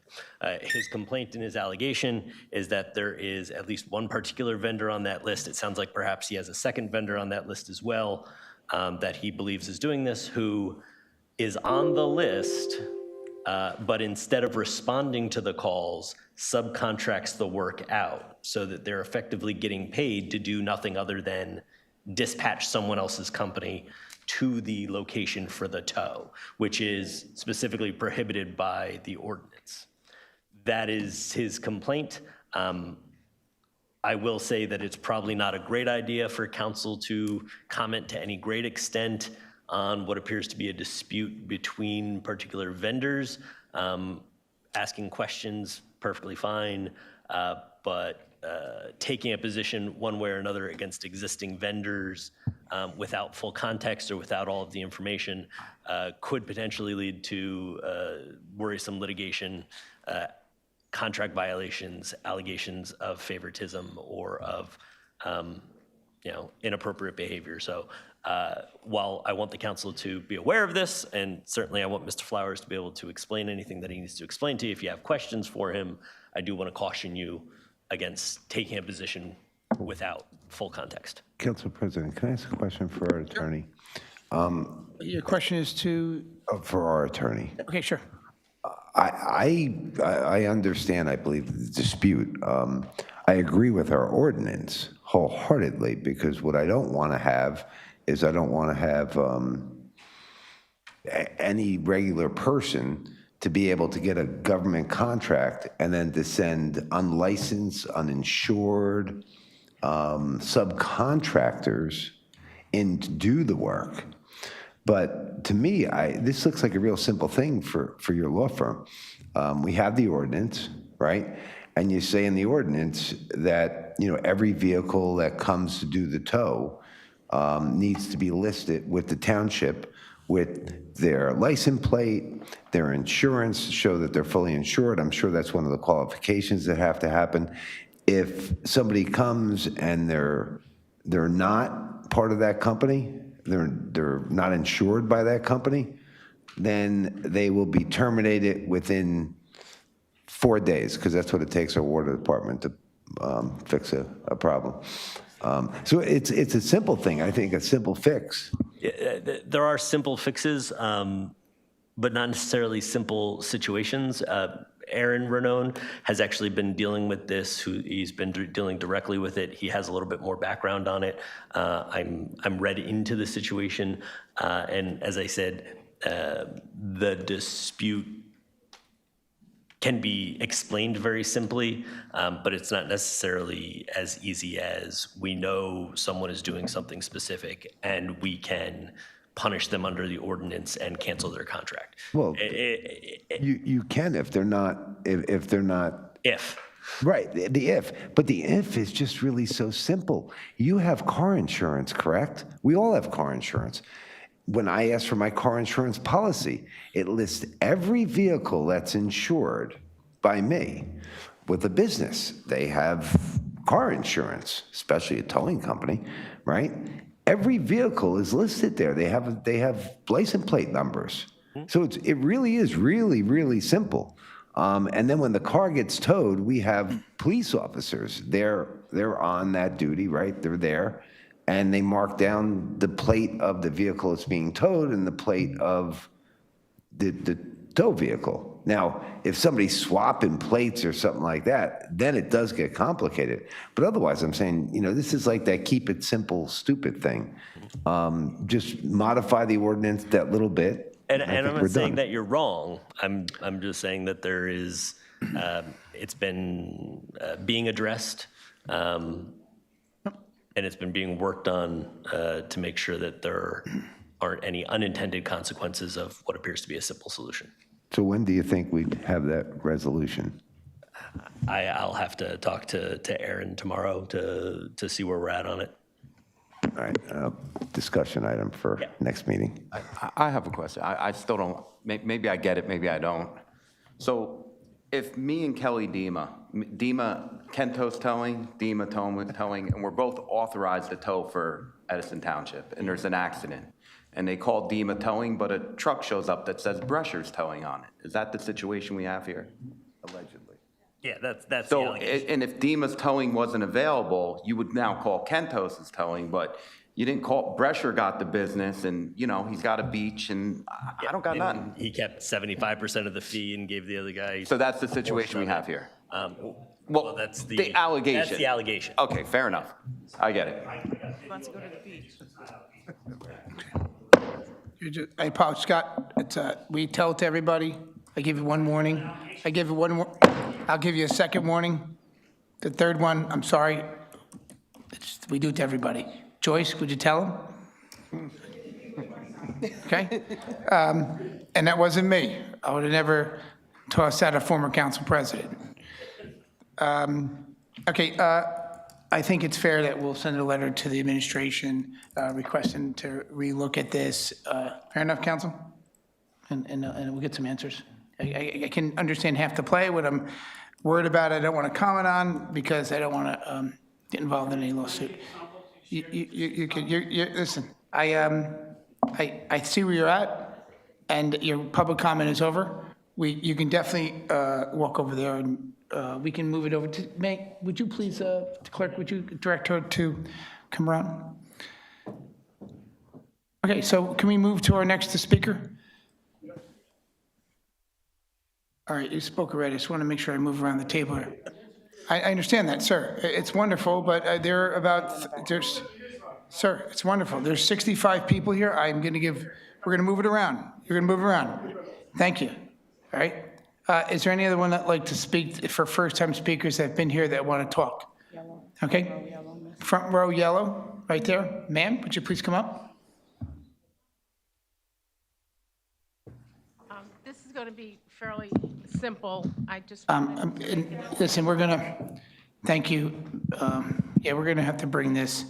Thank you. And forgive me, I'm going to ask you to speak close to the mic a few times because people want to hear you. And may stop you in between if we can't hear you. I apologize. Continue. Okay. Your name and address if you Good like. evening. My name's Joyce Nussbaum. I live at 62 Wilk Road at Edison. I'm here as an officer of the Friends of the Edison Public Library, and I just wanted to let everyone know that we're hosting a very fun event, our very first 5K run, Book It for Books, on Sunday morning, October 11th at Roosevelt Park, running at 8:30. And we'd like all of you, your friends and family, to participate and register. I want you to know that 100% of the proceeds benefit the Edison Public Library, and our goal is to raise funds to support new programs, new books, new initiatives, so more people can use our branches, Clara Barton, Maine, and North. You can walk, run, or jog. Strollers are welcome, no age limit. Kids are welcome. You can even dress up as your favorite literary character. The cost is $35, and you receive a medal and socks.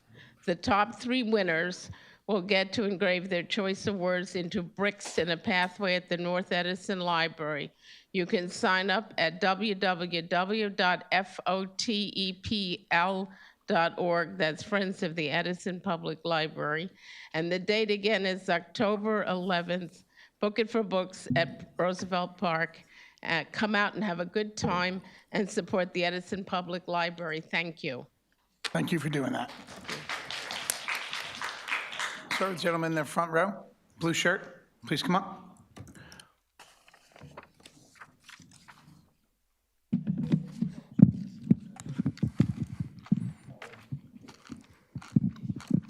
Hello. Hi, good evening, council members. My name is Nagarajan. I live in Victoria Park on Hannah Road. I'm here to talk about. Welcome. Thank you. I'm here to talk about the water issue that we touched upon in the council meeting. I want to talk about 2 pieces of documentation. It's not a matter of opinion, it's a matter of record. I have a couple of record documents to share. First, the Edison Water Utilities website FAQ, frequently asked questions section, publishes a diagram that draws a clear line of responsibility.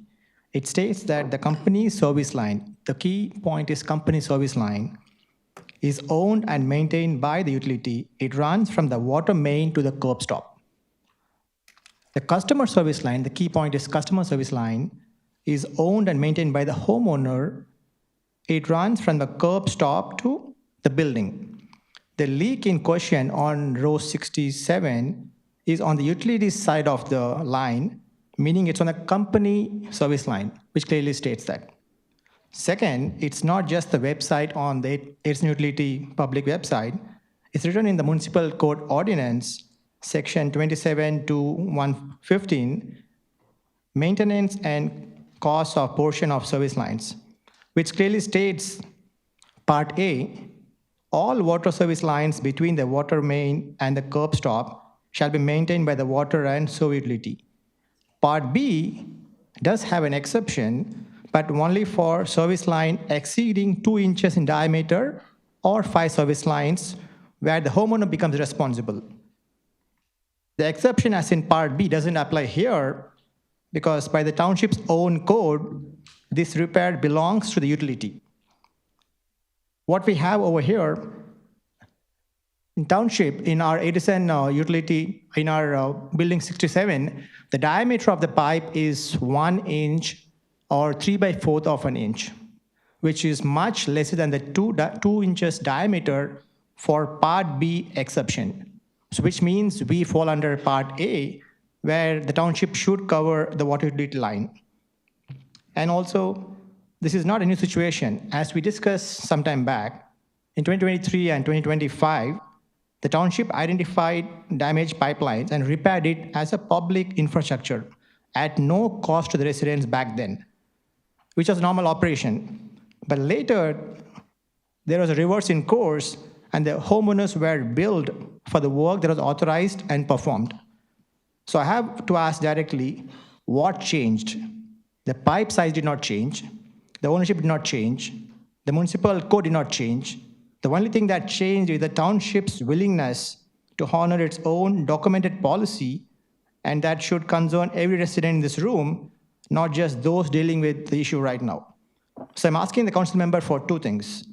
First is to repair this leak as a company service line, what is in the FAQ of Edison public website, and to be consistent with your own FAQ document on the website, your own municipal code, and your own precedent from what you fixed 2 years back. And second is to reskin any chargeback issued to the homeowners for the work already completed under those 2 work orders from 2023 and 2025. So we're not asking for a favor, we're asking for township to follow its own rules. We're asking for clarity, consistency, and for justice, so all of us have a peaceful life in Edison and we don't have to worry about what if the pipe breaks in my unit. Thank you.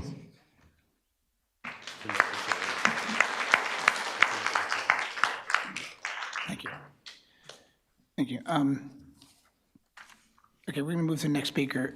There's going to be a bunch of common answers for some of the things you said. I'm going to wait to get, this gentleman, you can speak, sir. Before we had a misunderstanding, and I apologize correcting you in place, and thank you for joining us. Yeah, my name is Sridhar Krishnamurthy. I'm in 5001 Hannah Road.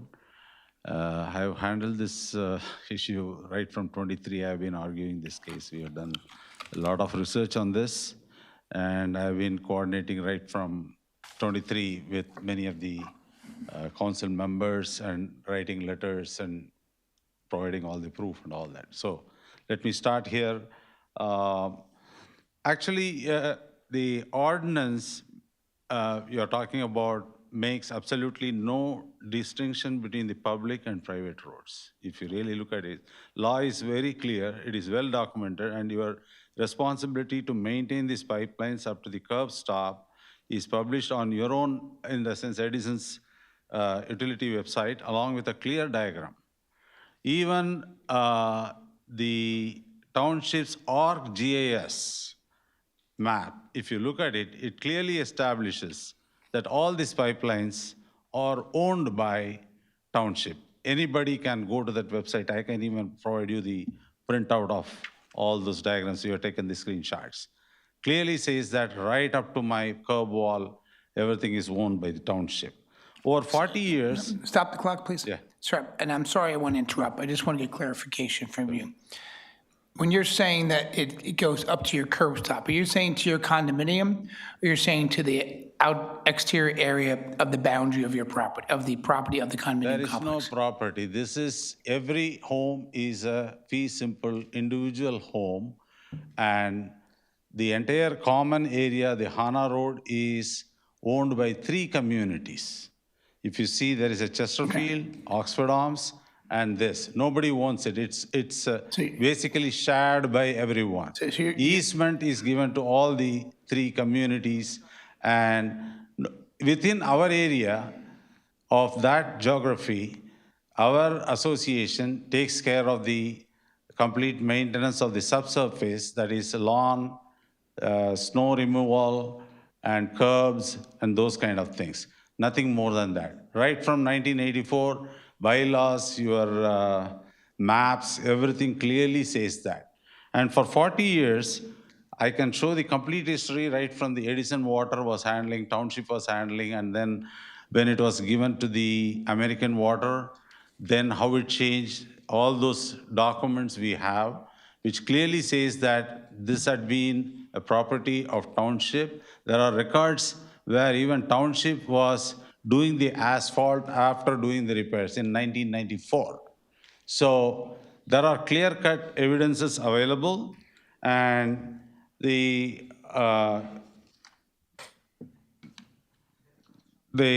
one second. We are individual, fee simple homeowners. We are connected by an individual water line, billed through individual municipal water accounts, and the association has 0 role or responsibility in our retail water transactions. The township has never appointed the association as an agent or maintenance, nothing, because we don't own, the association doesn't own any of the pipeline. Everywhere you can see it is marked as Edison Township, sewer, Edison Township water line, everything is there. Physically, even Robert came and I showed him. And Can you stop the clock? Point of order. Sir, I just want to clarify something, Yes. only so I don't waste your time. Sure. So it sounds to me that your understanding is that the common areas, entryways, are not owned by you, the condo owner. You're saying they're not the common areas. Yeah, So this is you're not saying a- that can I finish? Yes. You're saying that there are responsibility. Your roadways, your entryways, you believe it's our responsibility, and you don't even own it. Is that correct It's or incorrect? basically everybody shares it. Okay, And this is not a condominium. First thing, Who everybody, who owns the road, sir? Just see if you can, I'm just politely doing it back and forth. it's a Who owns- private road. One half of it is shared by the people of Victoria Park. The other half is shared by 3 communities. Okay, but they're all private communities, correct or incorrect? Those 2 are, one is fee simple, Chesterfield, and the Oxford Arms is an apartment complex. Okay. Their rules are different. In the Oxford Arms, basically, they take one single pipeline, 1 meter, and they distribute to individual apartments. They don't have a different meter. That case is different. Whereas here, each and every home, we have separate meters. We are customers to the Edison Water. Earlier, we are customers to American Water because American Water was handling the whole thing on behalf of Edison Water from 1997. The agreement is there, which clearly says that. Even your own Mott MacDonald audit report, if you take it, it clearly says that all these are owned by the township. Your own report. Now, I'm not talking about. Your time is up. Yeah. So. If the gentleman next to you wants to speak, not now, sir. I'm sorry, only because other people are waiting. They'd have to let you yield, but there are other people raise their hands, so you'll have to sit down and we will have other people speak, but you can come up. Let other people, I'm sorry. Sir, would you sit down, please? Oh, sorry. Yeah, sorry, would you? I just going in the order of people. I apologize. Ms. I knew you had a hit at Ms. Conway. Would you, yes, please.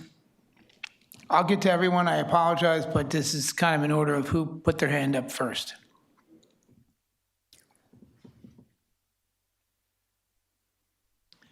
Elizabeth Conway, 20 Netherwood Circle. Just 1 minute. And the gentleman that just commented, we're going to get to a lot of the answers just in one summation. So we are taking notes. The clerk has helped me right now. So we're not ignoring the comments you made. No, sorry, your term is up.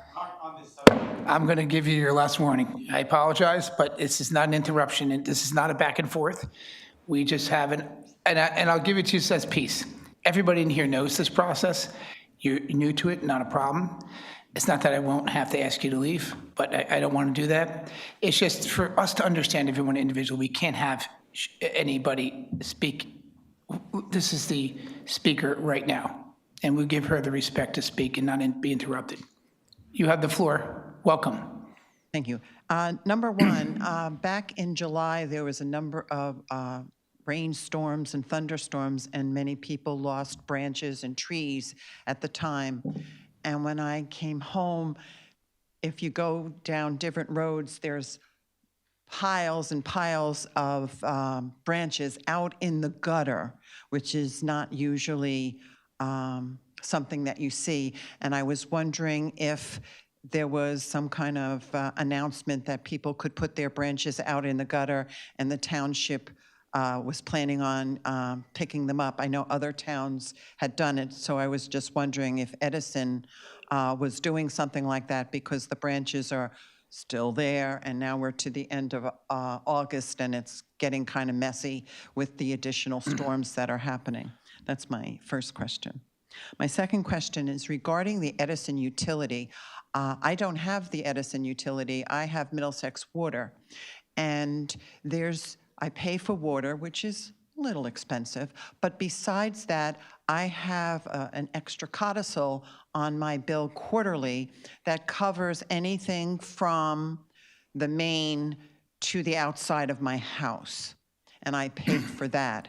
I'm wondering, is this something that the Edison utility does, or maybe this is something that they should install, and then maybe if something happens, they'll have some income to, take care of it? Because I know when my pipe underneath the ground before my house broke, it was an $11,000 expense, but because I had the insurance, it didn't cost me a dime. So this is something that maybe the Edison utility should consider, because it's a shame that we're wasting all this water and it's not being taken care of. People are being put in the back burner because it's going on for 8 months, and it's just a matter of who's paying for it.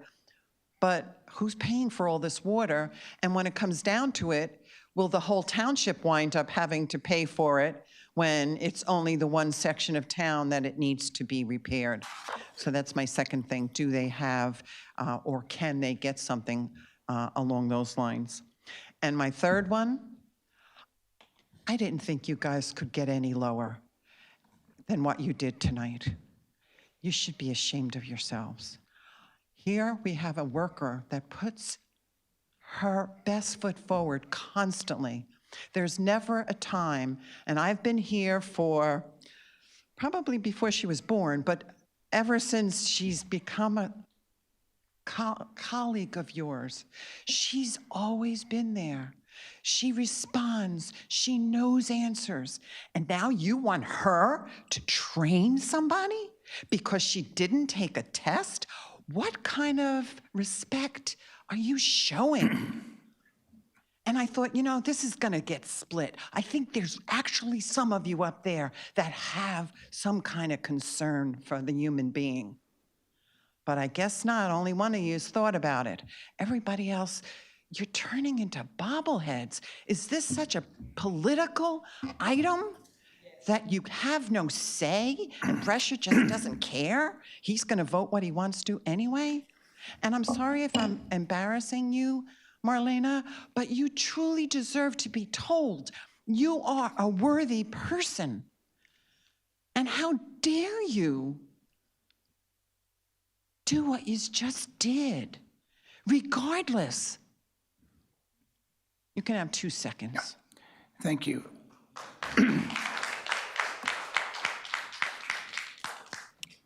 Okay, for the trees on the curb, can we notify DPW if they're going to consider doing a round of trees? I think it's later than the trees of the timing of when they fell, but we can do that. Insurance, I think she brought up a good point. A lot of homeowners have insurance to cover themselves from the point of their house to the curb. Whether we can notify people they can get insurance through a third party. I'm sure there's a liability to that, but that's something we can look into. That's usually through a third party, as you mentioned. Yeah. Okay, and I'm sure there'd have to be a few vendors for that. And just your comments on the clerk, we thank you for your position on that. We all think Marlene is a wonderful person and has served the clerk's office in a great way. But you act as if the person who we just appointed doesn't have any experience, although they won't be sharing experience with one another. I think there's a lot of value in the person we appointed, and I think together they were going to make a great team. We do appreciate what Marlene will be sharing with the new clerk, but in no way did we appoint someone with no experience. And you can look at the person's resume at another time. Thank you for your comments. Councilor President? Yes. Before we move to, I must respond to this. Again, thank you for bringing about the Marlena. I don't think we can find anyone else better than Marlena for this position. I truly, truly acknowledge that. However, I did speak to her before the meeting. There was a pressure for her to go through the test, which she was not comfortable. I cannot speak for herself. But I think that 1 year time will give enough time for her to prepare for the exam and pass the exam, because this appointment what we made is for the 1 year. And hopefully we'll cross that line and she should be able to, get the clerk position again. Thank you. Thank you. Yes, sir. This gentleman, you've had your hand up before a few times. Yes, please come up.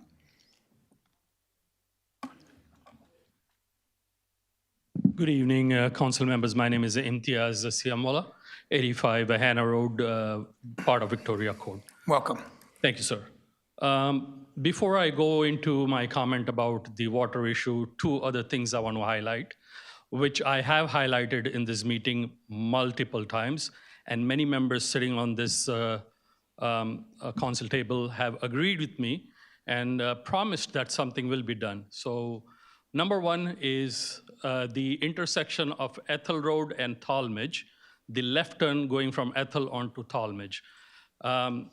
I highlighted in at least... I'm sorry, point of order. Ethel and Talmadge? Correct. Okay, no problem, continue. So it is a very dangerous intersection to make a left turn on Talmadge, and council members have always agreed that yes, we'll look into it, we'll do something. Nothing has been done. People have come with me and seen the spot and still haven't done nothing. That's one area. The other area is coming out of Victoria Court, the junction of Ethel. Many fender benders have taken place, and I asked this question specifically, what are you guys waiting to fix it? Are you waiting for a fatality? And then you're gonna come to the funeral of the person who has passed and say, sorry, we took long, but now we're gonna fix it. So these two issues you have agreed multiple times, nothing has been done. Now I'm going to come up to the hot subject in the room today. I came with a two-page speech, but I'm going to throw in the trash because my colleagues have done a good job.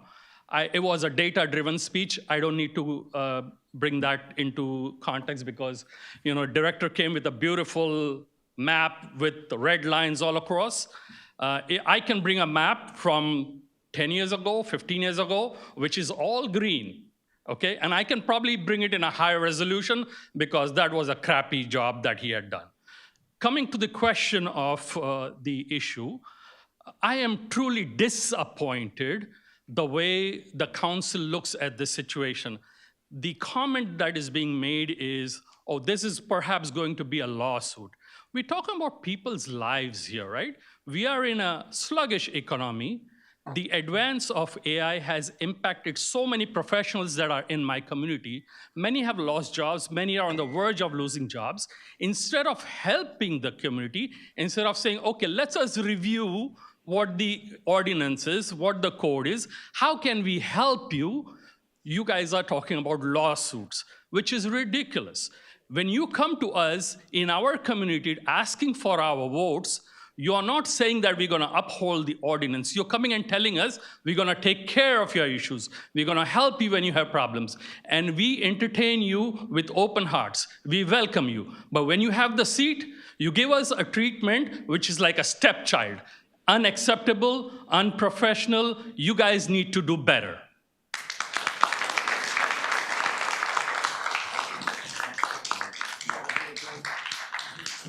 Is he there?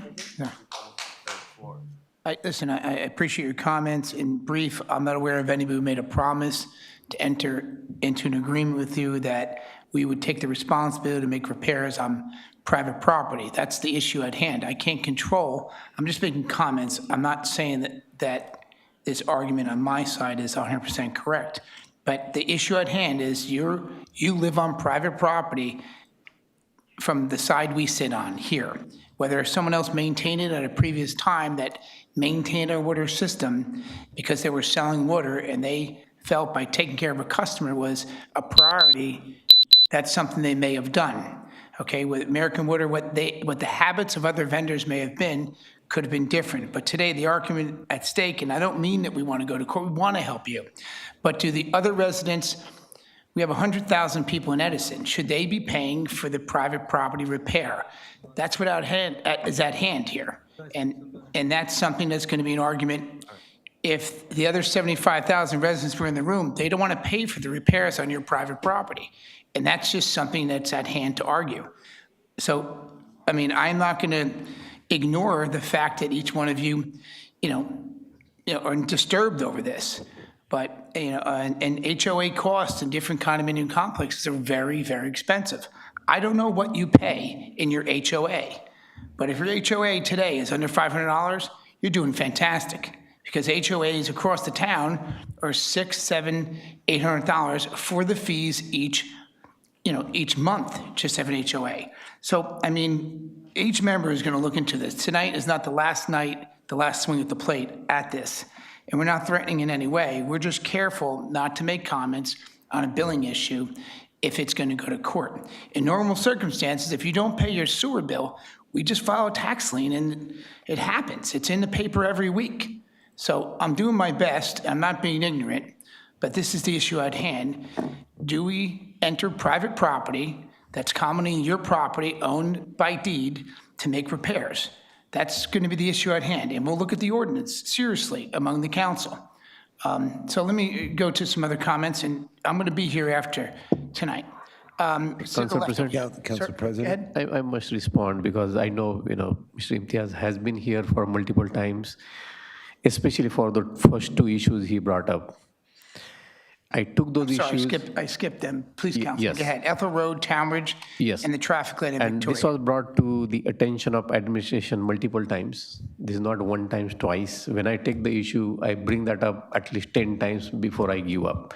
My question to attorney is, and administration, feel free to answer that question. My question to attorney is, can you please explain the power of this council so that everyone understand what we can do and what we cannot? So they have the right answer to their grievances tonight?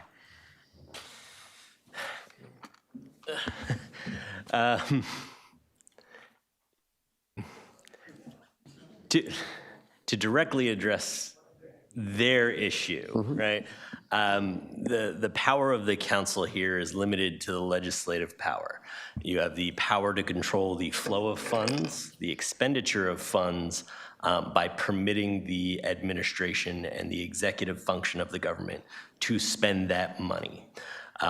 You don't have the authority to order members of the executive to act in any particular way, to assume the authority of the executive in order to order the members of the water and sewer utility to go and perform a specific repair.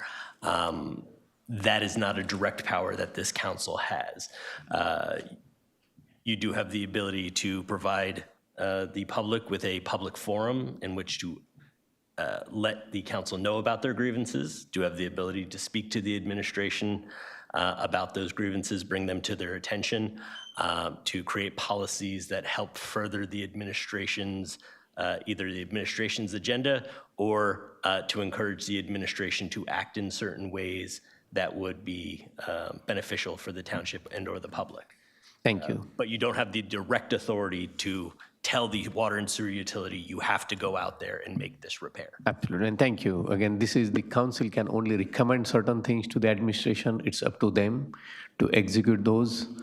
It's not in the hand of the council. So the issue that you spoke, especially the first two, those two intersections, I know personally because I do take those roads or those routes, they are horrible. There is no way that somebody can turn left during the daytime unless we are waiting for accident to happen. The same thing is about the other intersection. Unfortunately for the other intersection, the other side happens to be Piscataway or South Plainfield. I don't know about that. But I know that the administration was looking into putting at least the pedestrian crossing there one point in time, Sonia? I know the engineering had looked into it, but because of the unevenness of Talmadge and the way it narrows and then it kind of widens where specifically at that intersection, I mean that there's light ahead, right. It is a difficult area to really try to do any sort of crosswalk, for example, or lighting fixture. However, again, it could be up to this body, and if the counselor could correct me, to put an ordinance together to, for example, no left turn. And that's something that, unless I'm incorrect, but it's not different than a one-way or converting a one-way. I think they want a traffic light. Right, and it was brought up before, the traffic light would not be appropriate because there's another traffic light very similar, like 300 feet away. The second one. Sir. I just want Okay, so we'll revisit again, requesting we're- administration I if you just can wanted put a to set stop point of order. sign or some blinking lights, something to indicate the traffic pattern, that would be helpful. The administration couldn't necessarily make that recommendation. We'd have to work with the traffic division and the engineering department to make an appropriate, safe recommendation to this body. Okay, thank you. Council President? Just point of order, sir, just giving you a warning, you can't speak out, that's your first warning. We don't have that, it just doesn't happen. But I think what the residents are looking for is us to reevaluate that section and consider a traffic light. So could we, to the administration, can we reevaluate with the police department, take a look at Town Ridge and Ethel Road and Victoria, in front of Victoria Court? Sure. And can we also evaluate how many accidents have been there in the past? Okay? And then, as much as I know, before you comment, everybody would love to have a traffic light in front of their place. A traffic light is an expense to the township and shared among every resident in town. It's not, $500,000 to put up a traffic light. It's very expensive to put up a traffic light. So I certainly am listening, and we care. Councilman Brescher, your comments? Yes. I'm not going to comment on the water at this point. I'm going to wait for the speakers. Sure. Okay? But when we talk about traffic lights, just as a matter of record, I'm against most traffic lights. For me, Ms. Conway knows, right? for me to travel from my home to town hall takes me a half an hour. The other night, I decided that I wanted some fish and chips, and I drove from Edison, New Jersey to Keyport in 20 minutes. 20 minutes. I was able to go to Keyport and get my fish and chips and come back. It takes me a half an hour to come down to the south side of Edison from north side because of all the lights and all the traffic. Now, when we talk about Ethel Road, I probably know it as well as anybody that lives in Victoria Park. My family lives on Ethel Road. So I go there quite often, and I do know how treacherous it is. So what I do, be honest with you, is I go through Victoria Park, I go down New Brunswick, and there's a light there. And at that light is where I make my turn. So I sit there for a couple minutes. There's no need for someone to go down Ethel Road and try and make a left on Talmadge. That's suicidal. If you do it, I think your license needs to be reevaluated.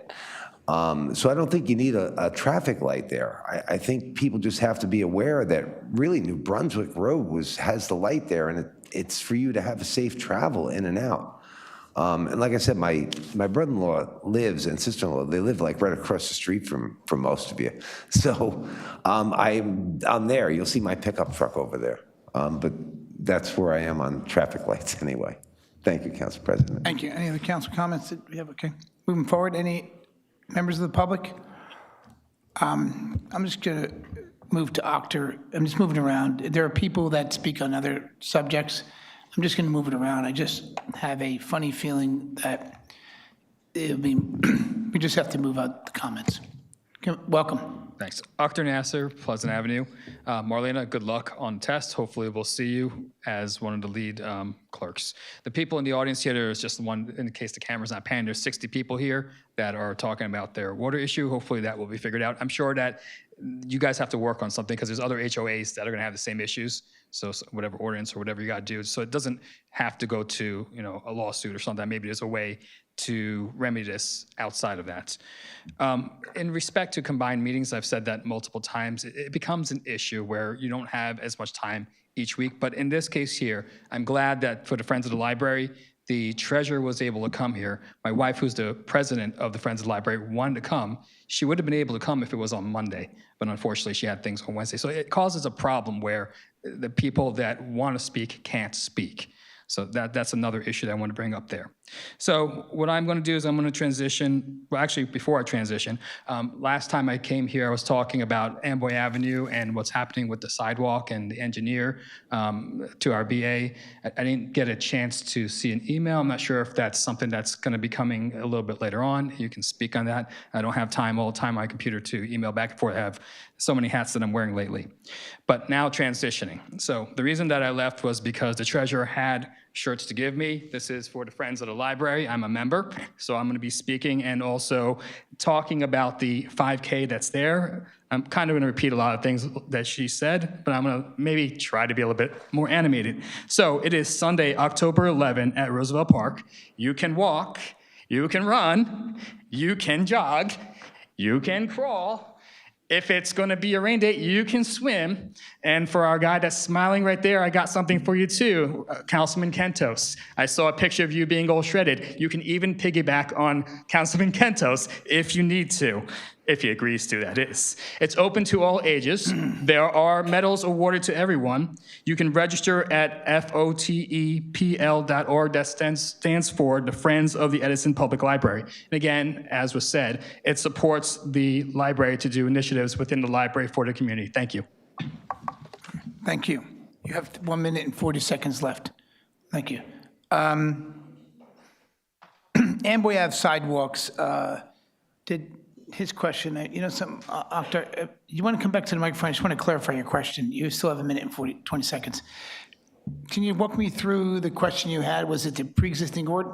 Walk me through the question for the sidewalks. The question was, I just want to know what's happening with there's a whole big bond that was put for Amboy Avenue, and I just want to know. You're talking about the improvements, okay. Correct. Okay, so you want an update on that, okay. Yes. Okay, I'm sorry, confused with other matters that were sidewalks continuing on new building projects, but you're talking about the actual sidewalks and paving and new infrastructure on the block, okay? Right. Pavers.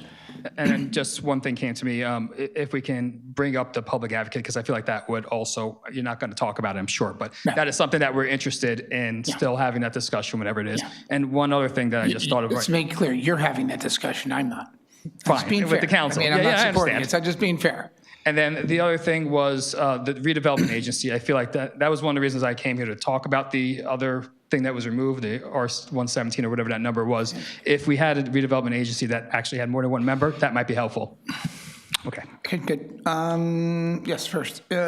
Sonia, what is the update on the sidewalks for Amboy Avenue? I had a meeting planned and I did postpone it.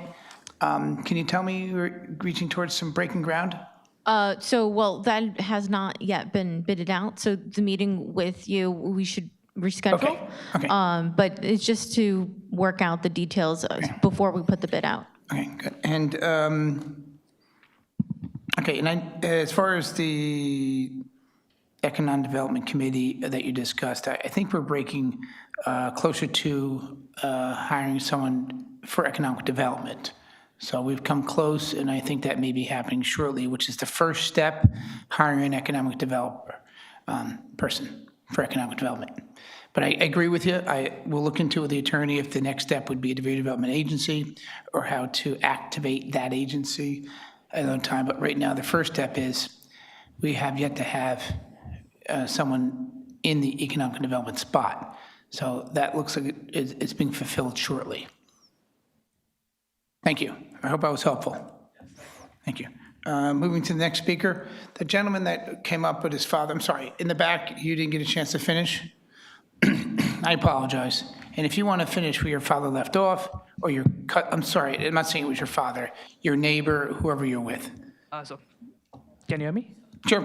Thank you, council members, for the time. I'm Gaurav Agarwal, resident of 67 Court, where the water issue is in Victoria Park. So I would like to point one thing out, as I think you have pointed out multiple times, why should a resident pay for a private road? I would like to point out that ordinance nowhere differentiates between a public road or a private road. I would ask the attorney itself if they would point out anywhere in the ordinance it mentions that private road is not covered by the water utility. The point is, water ordinance clearly states that anything from curb wall is customer's responsibility. Before curb stop is Edison Water responsibility. Now the question is where the curb stop is. I think the director pointed out that curb stop is on the Brunswick Avenue. But if you would come to me to the house, I could show each 8 units or each 335 units in Victoria Court have a curb stop less than a feet from their home. That's our curb stop for us. Now, the second point, which director was pointing out in the subsection 2, that if the water line is more than 2 inches. Stop the clock. I just wanted, for people who are listening, I understand you completely. I just want, for those who are listening, you're discussing from where your unit, condominium, or rental is, the curb stop is outside your front lawn of the common area to that curb. You believe that is where your responsibility ends. So I would like to and ours starts at the curb. I would like to clarify that. You're saying our responsibility goes from your house. So there's a differentiation between a condominium, which is a rental unit, which is owned by one property manager, and they are built one single unit for for the complete property. Ours is an individual homeowner. All 335 homeowners are being built separately for the individual houses.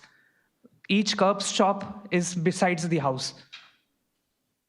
And the second point, which director pointed out, that it's a customer responsibility, that's specifically for a line more than 2 inch. We are being served by a 3/4 inch line. So even the point 2 is not valid. Again, I would like to point out that let's not bring the question of private property, because ordinance nowhere says private properties are to be serviced by the HOA. The rule or the ordinance is clear. Where the curb stop is the question, and is the property line more than 2 inch? We believe both the points are not covered, and hence the leak is not the owner's responsibility. Another thing, I am a new parent. I have a 15-month-old child at home, and I have water flowing since last 8 months. What if any sinkhole happens? We have elderly living in the area. Who is responsible for the lives of the people living there? We have been talking to the Edison Township, even to the water, on any help. There has been no discussion.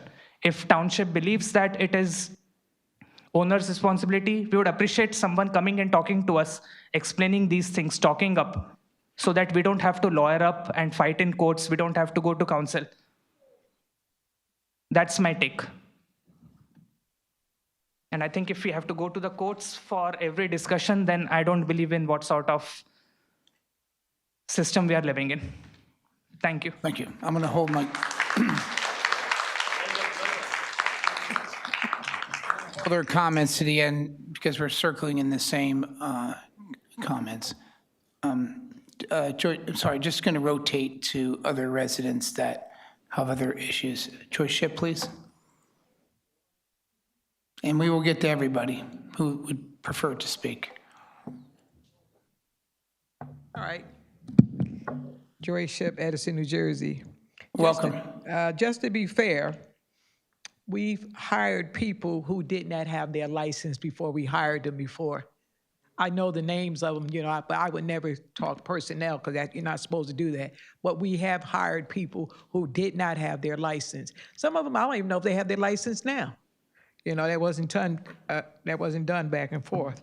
Okay, and also, I don't know if they heard me or not, but I wanted to know how much money we lost during the 24-hour furlough, that, the stage furlough. I know we've been on every TV station because everybody told me when I was at the health club about Edison being on every station, but I just would like to know how much money we lost during the 24-hour fiasco back and forth. And then I also seen in the paper that the county finally got a raise after all these years, and they got $30,000 at all.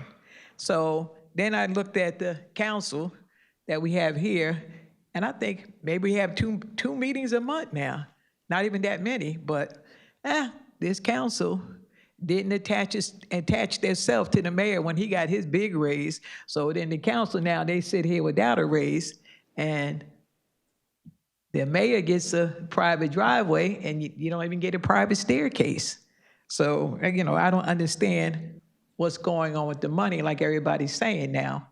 And I looked around, the amount of gas is through the roof. Food is through the roof. Food insecurity, because even today, they're calling back rice. I mean, what FDA do we have here in America now? Everything is being called back. You got to go to a farmer's market or somewhere to get it. I wanted jalapenos. Thank God my friend has her own garden, so I got that back and forth. And I know before everybody was talking about Brescia Beach. I don't know how that whole thing is going.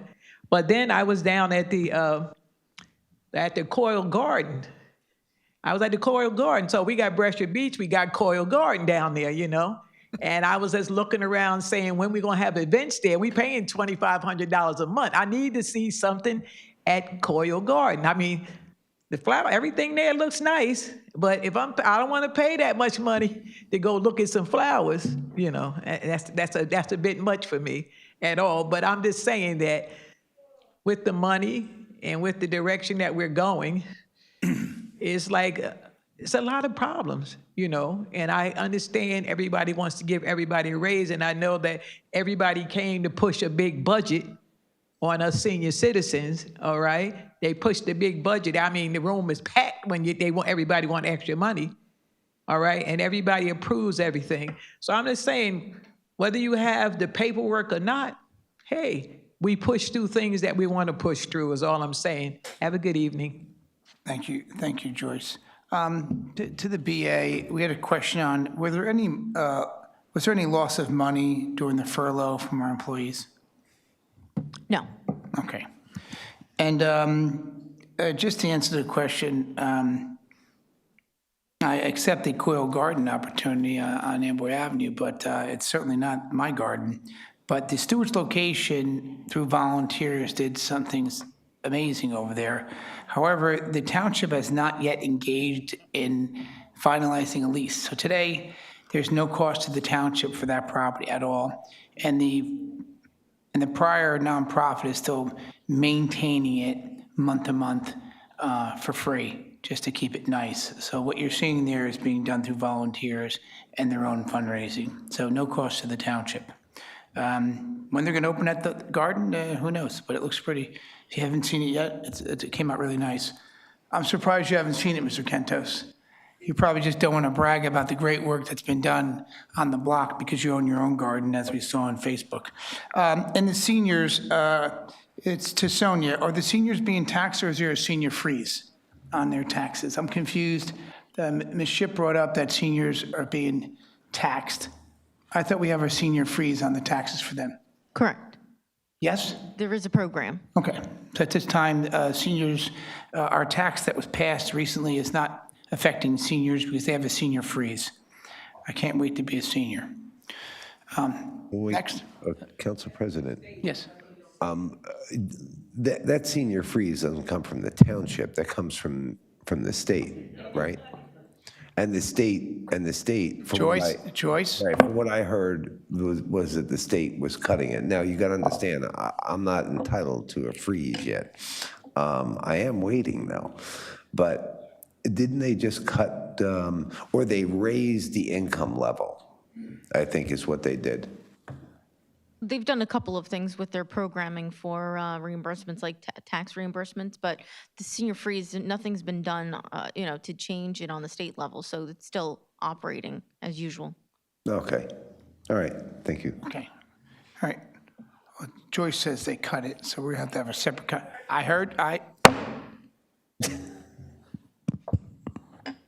She's not looking at me. Thank you. Next speaker. Sir, in the back. I'm sorry. I'll get to you.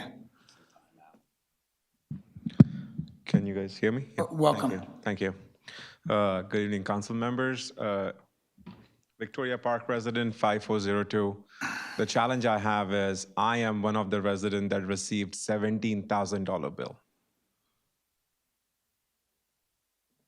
I was out on vacation out of the country in 2025 August. Apparently a lot of water went through. It was on the main line, water main break. And I come back, it was fixed, but was again, the work wasn't done properly. So then sewer started leaking. I have two little boys and it was very, very, very bad smell outside. They couldn't play outside. After a lot of back and forth, they realized that it was the problem. The job was done not properly. So they had to come back and fix it. And April of this year, I get a letter for $17,000. How can an average person pay $17,000 bill? Why is it put on an individual resident? It's like PSE&G coming and telling me the light pole went down. You pay for the light pole now. And that's where my problem is. We pay our taxes, pay our water bills, pay sewer bills, everything on time, but when I got the invoice said it clearly, if you don't pay it, your property is gonna go on tax sale. I don't get it, how is that even accepted?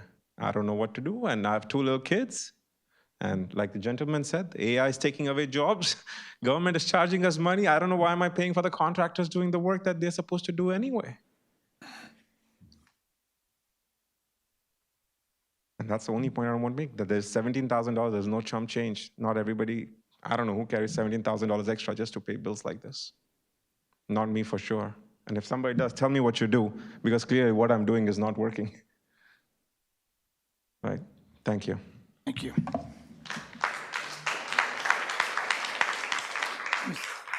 Let me, this gentleman next to Mr. Brown, he's been waiting. Let me just get the gentleman, yes. And then we'll go to the gentleman behind you, Mr. Diamond, and then you can be third, if you don't mind yielding to some people who are much younger than you. How are you doing today, sir? Welcome. Hi, good evening. Yes. I'm Kulbinder Dhamija.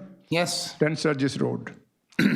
I sent an email out to you, to the mayor, to the clerk, And later on, it got routed to the administrator.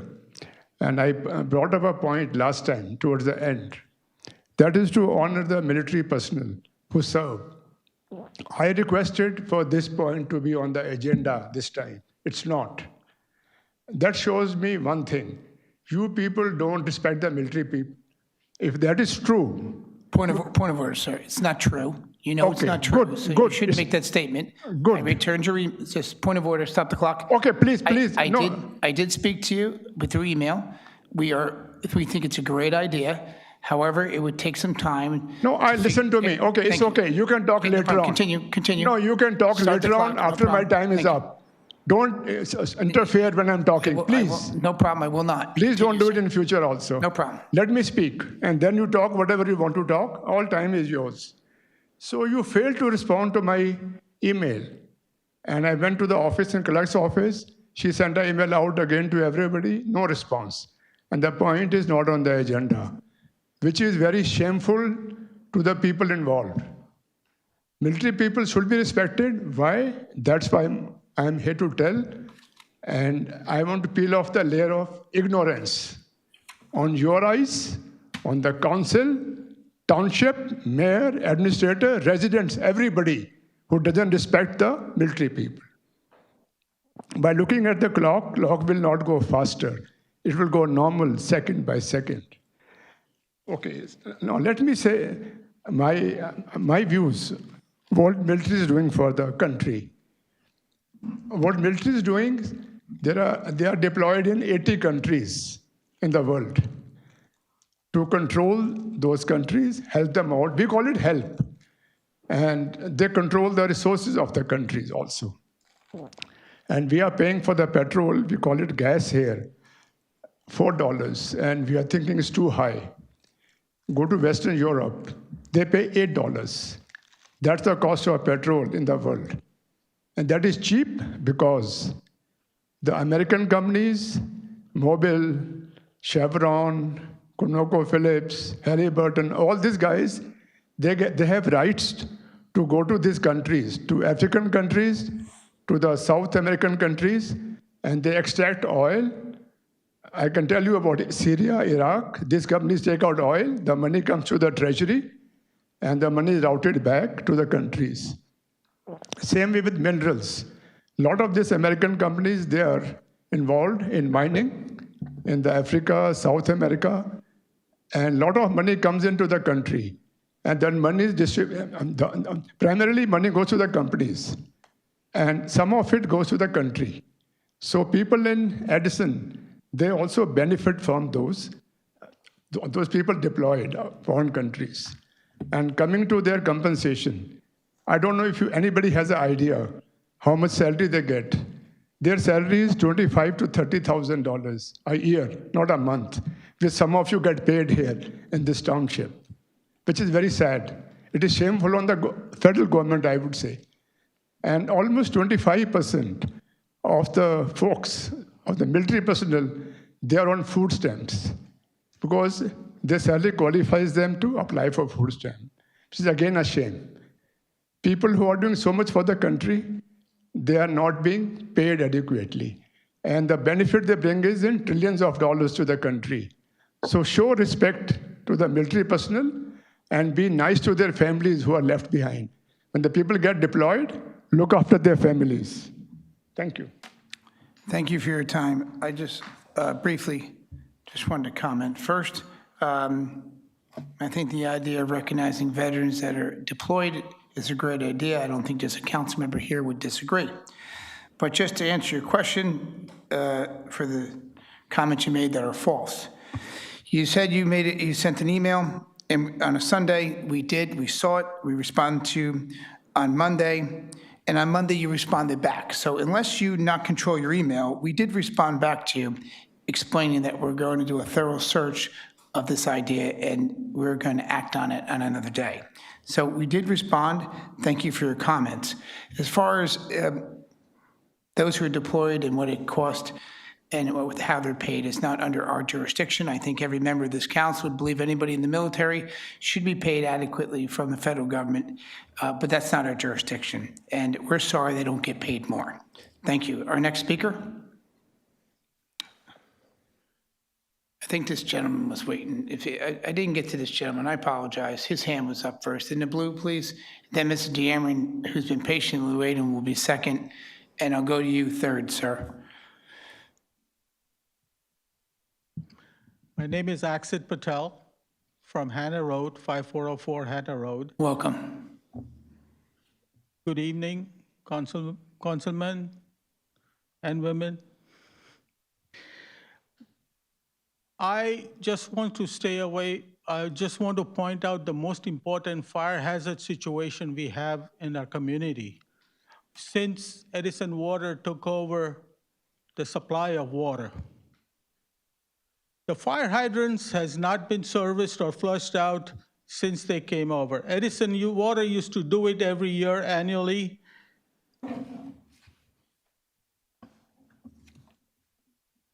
The fire trucks won't have the quality of water or the pressure of water they require if the fire hydrants are not flushed on an annual basis. Try that again, we're having a problem. It's the most important fire safety hazard we're going to have.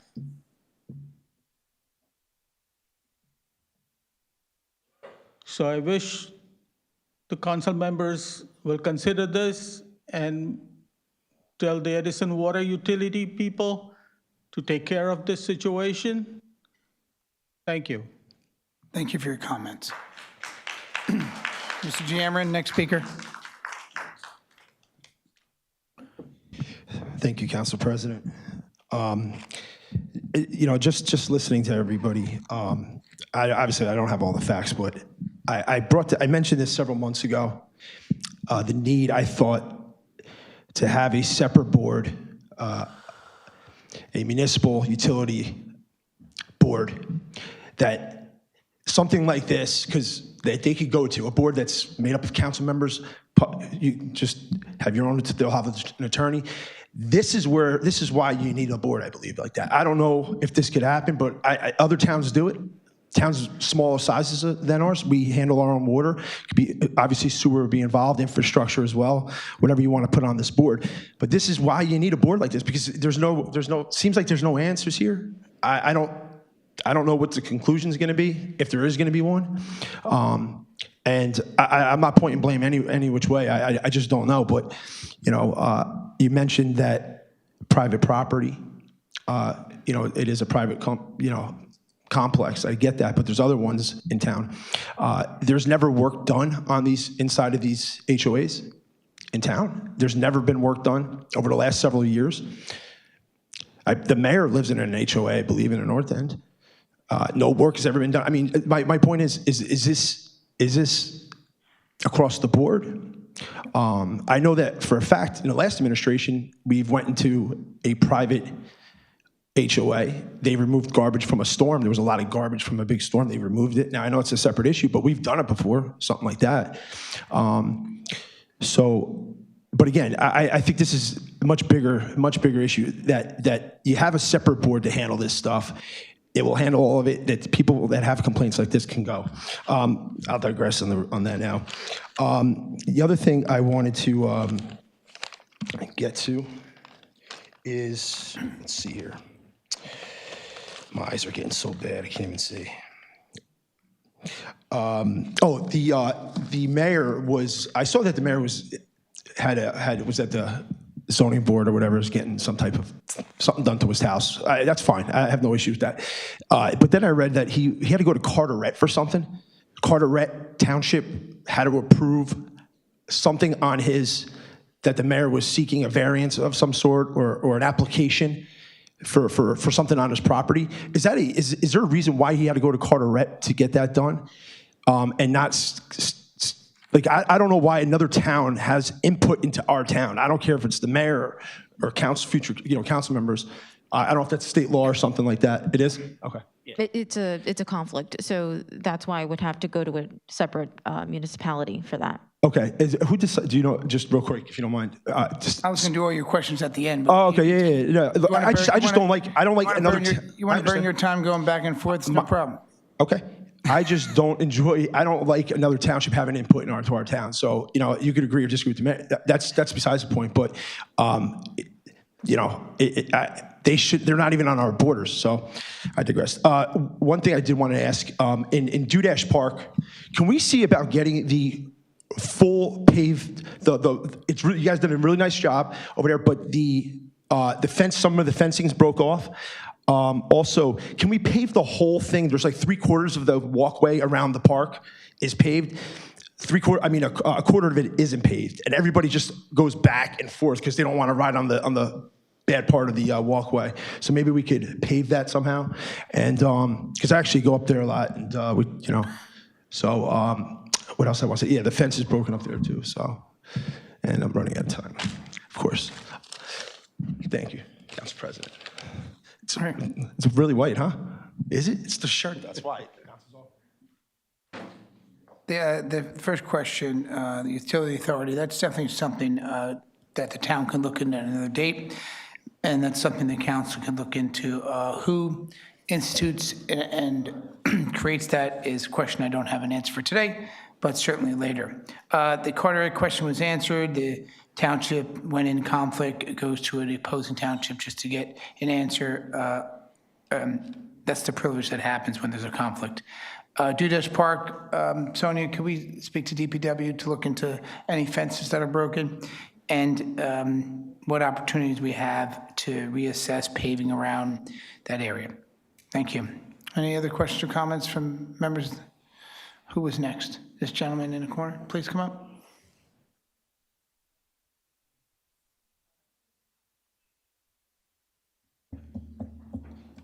And for those who are waiting, once the public comments are completed, I'm quite certain each council member may want to summarize what their position would be and how they can be of help. So don't leave. If you don't want to speak, it's fine. If you want someone else to speak for you, you can. So please, welcome. Yeah, good evening, council members. Myself is Ashok Thakur. I am also from Victoria Park, Hana Road. I just came to speak up here because I heard that my neighbor got $17,000 bill, and just not for his water usage, but because of the leak outside his home, and which is not a responsibility of that particular homeowner. I understand that there is a standard practice of utility, and there must be some utility codes also. And I believe that Edison Water Utility should be following that utility code or the standard practices. Usually, each and every utility, their jurisdiction, not only physically, but financially, ends at the metering equipment. And recently, in Hana Road, Victoria Park, all the residents' water meter is replaced by Edison Water. So I believe that Edison Water Utility is responsible up to the meter. And who owns the meter? Whether homeowner or the Edison Utility, Edison Water Utility. I'm certainly sure that meters are owned by Edison Water Utility. So if Edison Water Utility is saying that their responsibility ends outside this HOA property, then they should install a meter outside this HOA property. And the billing should be go to the HOA, not to the individual homeowner. And that's why this gentleman would not come here saying that, oh, I got 17,000. This 17,000 bill or the charges go to the HOA. So that's my request, that please consider or advise Edison Water Utility to follow the utility code and utility standard practices, not only in New Jersey, but all over in US. This is the standard practice. That's it. So thank you so much. Thank you for your comment. Next speaker. Anybody please raise your hand if you'd like to speak. Okay, I'm so sorry I didn't see you back there. And please raise your hand. Okay, please come up.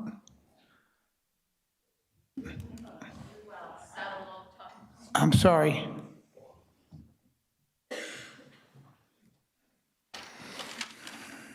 I wasn't planning on speaking tonight, but after sitting here and living in this Victoria Park situation, I should identify myself. I'm sorry, name and address, please. Michaeline Wakerling, 6607 Hannah Road.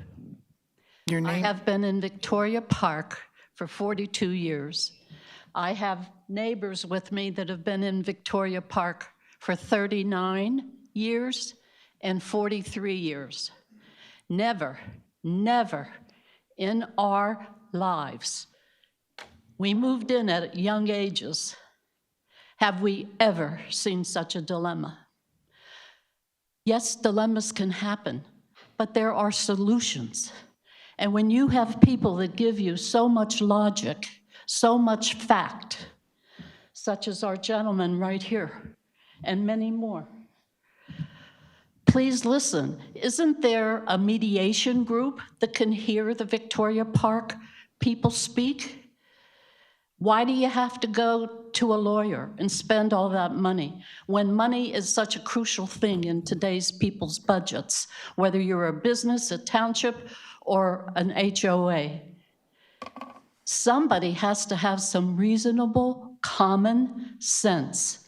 And like Axel expressed, I had it in my note, I wanted to ask the water company, I pay all these years to all you different water people in Edison Township Water.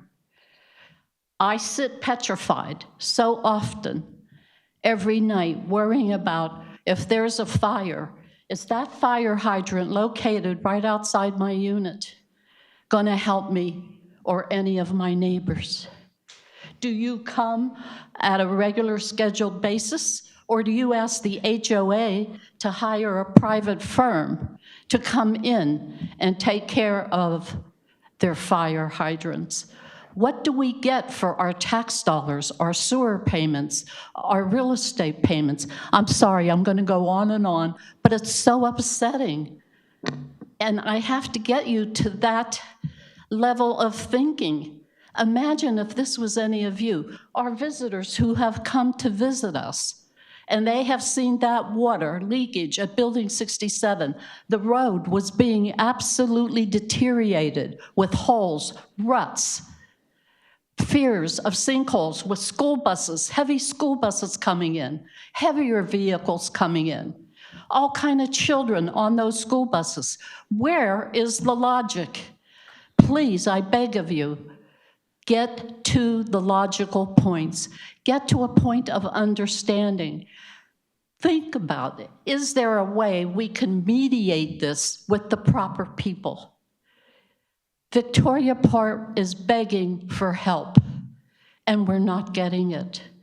Those poor people, those 8 homeowners up at Building 67, I don't know how they have managed this since January.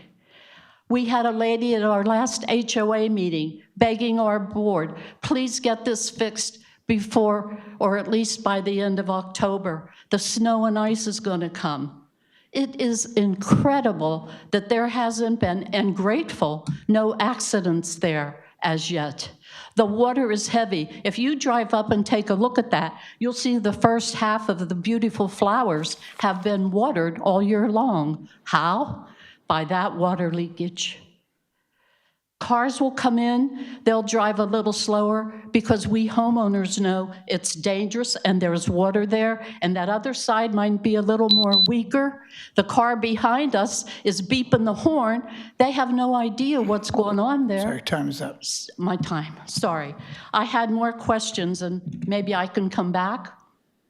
No, you won't be able to come back. Not on that issue, but 2 other things I wanted to mention. Sorry, but your time is up. But I did take notes in your comments. Thank you.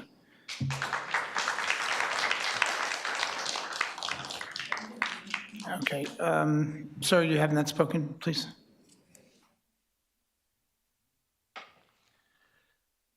My name is James Biolsi, 8208 Hannah Road. I don't really have much to say, except I want to make sure it's in the record that the Edison water utility has been a disaster for Victoria Park. November of 2016, I had my curb valve was broken. I needed it shut because my main valve needed to be replaced in my home. American Water came to shut it, didn't shut, was broke, they fixed it, no charge. So I just want to make sure it's clear that, again, Edison Water Utility has been a disaster for Victoria Park and for everybody that lives there. Make that clear. And I want to know, I'm curious as to why Edison decided to start a water utility if they would do such a poor job. And they would take citizens that, had these damages paid for, and now getting bills that are ridiculous. It's just, I don't know how I've lived here for 40 years, that people can be treated like this. And their circumstances changed because Edison government decided to start a water utility. It's just a disaster.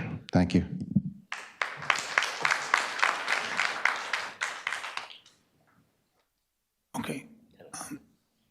Okay. It's 9:43. At 10 o'clock, if we're not wrapped up by 10, we'll have to motion to extend the meeting. Doesn't mean I'm not warning anybody that they can't continue to speak, but we're going to extend it at 10 o'clock if we don't get to finalize our comments. The gentleman in the back had his hand up first. I apologize.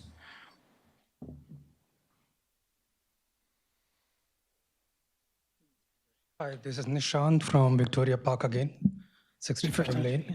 I just want to reiterate what one of my colleagues said, right, or the fellow homeowner said, that particular part where the water is flowing up, right? I mean, we have talked a lot of technical, non-technical issues, legal and all those things, right? We know that legal goes long, right? And winter is coming, right? So that water will result in the freezing of this whole area. And that intersection is particularly accident prone. Now with the ice coming on that particular road, it's going to be more fatal, that area, right? I mean, God knows, if some fatality happens, right, who will take the responsibility of that? And I mean, leave the fatality or the liability for that, right? Think about the families. What will happen to them? We're not thinking all these things, right? Because this is going to go stretch. But this need to be fixed like right away, before winter comes. That's all I want to say.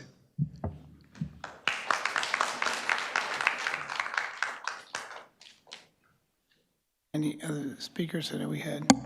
Yes, please. The same problem again, Victoria Park. My name is Sangeeta. I'm one of the owner. I have two things. First thing is that there was recently a major accident at the Brotherhood and Victoria Park, and I was a survivor. I always walk at that time, and a car flew in. So can we just put a blinking light on the stop sign? I know we cannot have any traffic lights or anything, but can we put a blinking light with a solar panel so it always lets people blink? Because I survived that accident because I walk and the car just flew in. I don't know if it was because of the water. That is a different case. And in order to summarize the Victoria Park problem, I'm going to say, Houston, we are in trouble. We need help. Please help us out. You are like our NASA, like going to help us, the Apollo 13 kind of. So please help Victoria Park to take care of this problem. Thank you. Chief, can we look into having a blinking stop sign at Victoria Park? We're gonna speak to him. I don't think that's a difficult challenge. Sonia, can we look into that? All right, it's a great idea. Next speakers? I'm sorry, you spoke already. We do a second. Your first time speaking, please come up.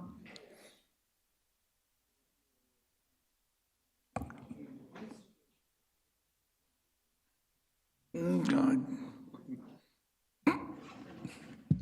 Good evening.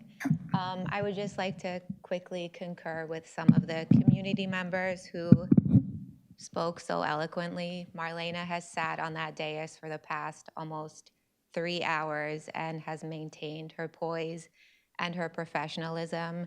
It must be an immense amount of pressure, and you Marlena. You epitomize diligence and your service to this great community and its residents.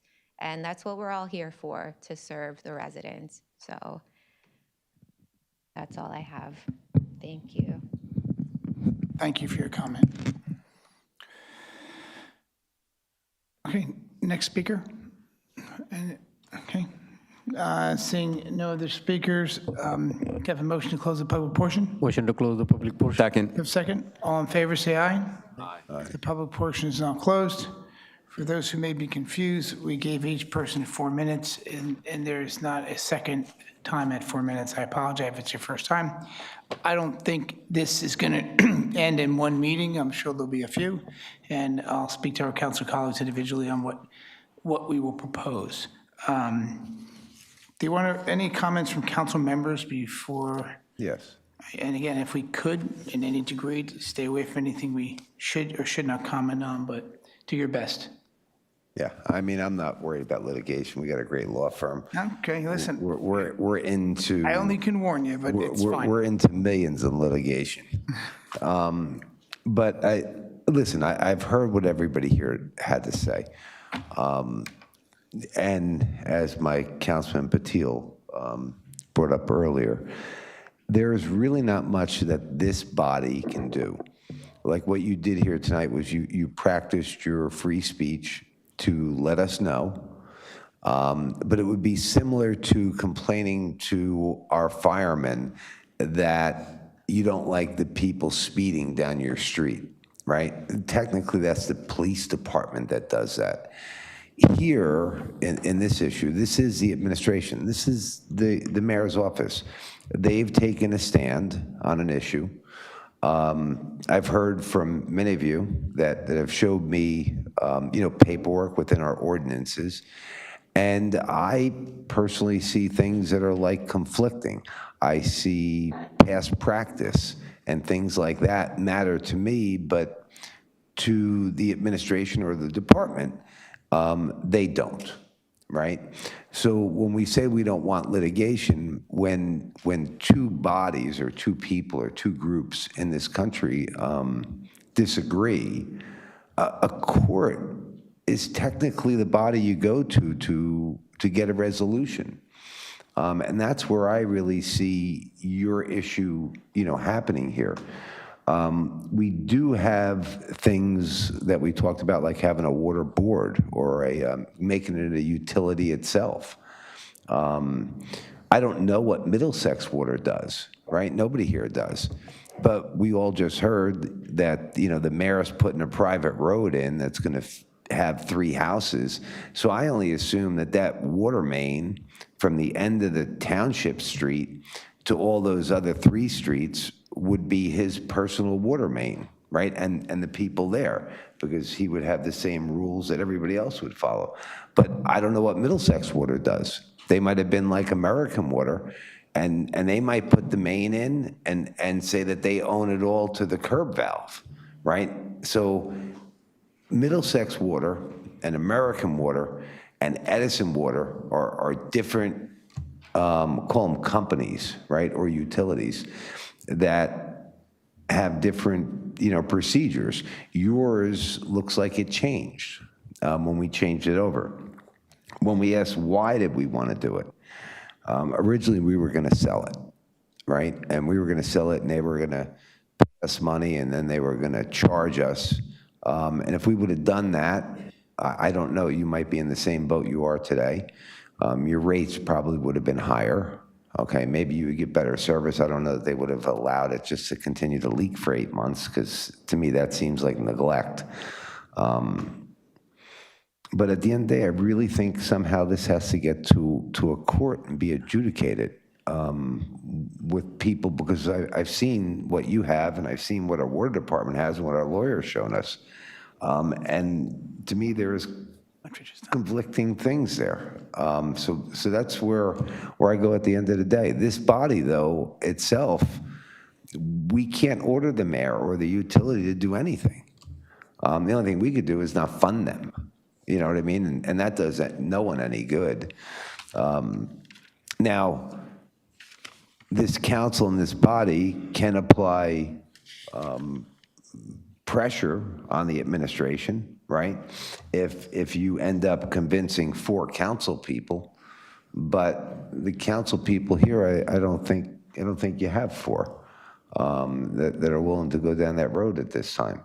Now, if you come to meetings like this and you keep us here till midnight, right, and you keep us here till next June, you probably wear down 6 or 7 of them. So you know, it might help, but the thing is, you know, at the end of the day, I really do believe that this has to go to a court. And normally when somebody said mediation, before you go to court, you normally would go to a mediation first, right? Generally, like a there's a settlement? court-ordered mediation process that happens during the course of litigation.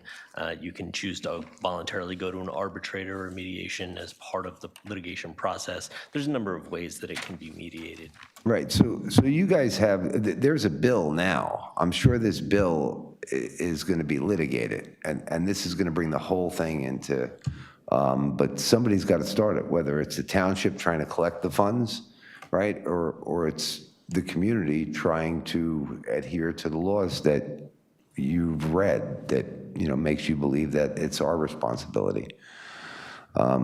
So I don't know what more this body could do at this time. That would be a council president. Thank you, man. Sir, I'm going to ask you to leave the meeting right now. I told you to stop interrupting the meeting. I'm being fair. I mean, there's no more questions. I'm sorry this is an order that you're not used to. It's not a back and forth. The members are going to be off the dais in 15 minutes. I'm just being fair. Nobody else is doing it. If you speak to some colleagues next to you, we don't allow interruptions. The public portion is the public portion. And we're going to get to a lot of your stuff here, and I hope we get to it. And you're not happy with my position, but that's what it is. So if you can please refrain from speaking. No, please, we're not removing him. But I respect your position. You just have to be patient. Any other members want to somebody? No, I don't have a comment, but, you know, we have 6 minutes left. Okay. We would like to extend the meeting by 10 minutes or 15. Can I have a motion to extend the meeting to 10:15? Motion to Or 10 extend the minutes? minute? 10 minutes. 10 minutes. Okay, motion, you have a second? All in favor, say aye. Mr. Brush used up 9 of those minutes, but thank you, Councilman Patil. Appreciate it very much. Any other council members just want to make a comment? I'm going to quickly summarize what some members may agree with or disagree with, but I'm quite certain we need some investigation for this. So I'm going to say some things you're not going to like and some things you will like. First, I'm not happy to hear some fire hydrants have not been flushed, and who is that responsible party to do that? If it's us, it's going to be done immediately. If it's you, we're going to order that you get it done immediately. And that's going to be done immediately in the next few days. You're going to have your fire hydrants flushed, and to make sure that we have emergency protections in place. Whether it's your responsibility or ours, we're going to get to that hopefully in the next few days. You may not think it's your responsibility to flush fire hydrants, but we're going to find out that right away. That has to be handled. We cannot go further with this type of safety issue. I would hope that we take care of it right now, but I can't promise what the administration may do. For some of you who moved into an apartment complex, a condo complex, a townhouse, let's face the facts. You moved there because there's less responsibility than owning a home. Owning a home is not a great thing to do. Our responsibility as homeowners, if we have a home, we're responsible for the water leaking when we're on vacation, no matter where we are. We have responsibility from the toilet to the curb. We are responsible no matter what happens on our property, okay? If your HOA in the past has had some special privilege I'm not aware of that we can find out, we're willing to investigate that and look at that. As far as I know, being in real estate 35 years and some people being in law in this council and involved in other administrative areas, it's always been the HOA's responsibility for the entire property. If tomorrow you had a fall down somewhere, there'd be litigation, and you would find out who's that responsible party for where that person fell, and you would know exactly who's responsible. If they fell in the street, they fell in a pothole, they slipped on ice, you would find out your boundaries of who's responsible, and a good attorney is going to sue that party, and it's a good chance it's going to be your HOA insurance. Not saying it is, not saying it isn't, but I worked at a law firm for about 15 years. I'm quite certain you would find that answer. Whether the answer is discovered under liability today, or it's under the privilege of what we did in the past practices, I don't know, I can't answer that. But there's been some past practices that this council is going to question, and I think every one of us is going to question that past practice. Now, when you say you deserve and we should, and there should be a privilege in place, there's 40 other complexes that should deserve that same right. When we reform this utility, I'm going to thank Councilman Brescher for making a comment. You know, the fact that we can have this discussion, you should be fortunate, because if it was the other company, there'd be no discussion. They'd be billing you, you'd be paying, and it'd be black and white. I hope there's a gray area here that we can get to, because I'm sorry that you have a $17,000 bill. I'm really sorry. But I do want to share with you, there are people who've gotten that same bill who went on vacation and have paid for it. For instance, Frappe Joe's, who owns a small coffee shop, lost his water underneath the basement, small leak, $36,000. You're not going to speak, sir. Your time is up, and I'm sorry, but I'll be available right after this to talk to you. I'm not going to leave. But he argued with me, the utility, the township, for months. He argued with the HOA, the landlord, for months. I got phone calls. Frappe Joe's, a little coffee shop, paid $36,000 to fix that, to pay for that usage of that sewer. When I leave my toilet running, we all know when we leave the toilet running, you can't, because I'm going to pay a sewer bill on top of that as an individual owner. So I'm challenged. I'm sorry for the people who came here 42 years, you lived there, not ever a problem, and today you have a problem. And I'm sorry, and I hope we get to that issue. What's black and white and what's gray is the challenge here, and where the responsible parties and the common areas and boundaries are is the issue at hand. I'm not sure if we can come to that issue or a court does. I just don't know, because like I mentioned, if someone falls on ice, question yourself, not today, not in front of me, but later, who's the responsible party? If someone falls in a pothole in the street, in these common areas, in these boundary areas that you think are ours, who's the responsible party? Maybe we're the responsible party of the underground infrastructure, and that's it. I don't have the answer today, but I believe in Councilman Patil, Councilman Kentos, Councilman Brescher, Councilmember Dima, we're going to look into this, and this will not be the last meeting. This is not going to be a cut and dry, set it and forget it, because there's been a lot of pre-existing privileges I'm unaware of, but they're hearsay today, but we're going to look into what this hearsay is. But at the end of the day, we have to find out where the boundaries are and who is the responsible party. I'm sorry that you're dealing with this, and I'm sorry that you have some things in place. But I will just mention, if you have a very low HOA, there's a reason. And HOAs are through the roof because of the responsible parties of the other 30 complexes and what they pay for, because we don't engage on those properties. It's a liability the minute we go onto your property, and I think we never should. If there's an emergency, I understand. If there's some engagement opportunity, I understand. If we can find an insurance opportunity that we can engage together with, that we can act on an insurance behalf and take care of this, fantastic. But there's another 95,000 residents that have to pay for you and your boundaries, whether they're sure or unsure, and that's something we have to collectively look at. Do the taxpayers of Edison pay for your property or boundaries, or is there something that should have been done and it's our boundary? That's the answer, we just don't know today. If it's your boundary, other residents don't want to pay for your boundary. They just don't, and that's, I don't see it happening as easily, but I don't think this body should let this go easy. We should look at it deep, and I hope that together we look at this further to the next couple of weeks, and I hope we can have a separate meeting, possibly, and that's all I have. And I'm sorry, but we're going to move forward to the rest of the agenda. Was that 10 minutes? It was not. It was 6 minutes. I think you did the best I can. Do it. All right, if you wanted black and white, then you should have, hey, slow it down, Rich. Okay, moving back to the agenda. And members will be here before you leave. I am not leaving. So if you want to take a swing at Rich first, he should be punched first. He said a few things I would not agree with. Okay, where are we at the agenda? Committee reports. We're at reports from council members. Reports for council members. From my right, Councilman Brescher. None at this time. Thank you. Councilman Dima. None at this time. Councilmember Vice President Kentos. None at this time. Councilmember Patil. None at this time. Okay, points of light. August 27th, 10 p.m. at the Mini Veal Center on Grove Avenue. We have the last night of summer concert series, Disney Music. On August 29th, we have from 3 p.m. to 10 p.m. at Papanian Park House of Music. On September 5th, 3 p.m. to 8 p.m., we have a community-wide celebration at the Splash Park. On discussion items, Councilmember Brescher.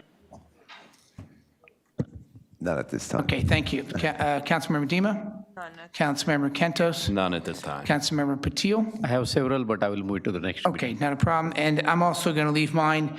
I do want to just mention to the council, economic development has been on our agenda for a long time. There may be some news. Hey, Rich just gave the wave. He just gave the wave, so. It's either get a traffic light. Oh, listen, that's a lot. Well, I think we have an applicant that is coming our way, and I hope we may have some good things coming. So thank you very much. Can I have a motion to adjourn? Motion to adjourn. Second. All in favor, say aye. This meeting is adjourned 10:03. We got 7 minutes.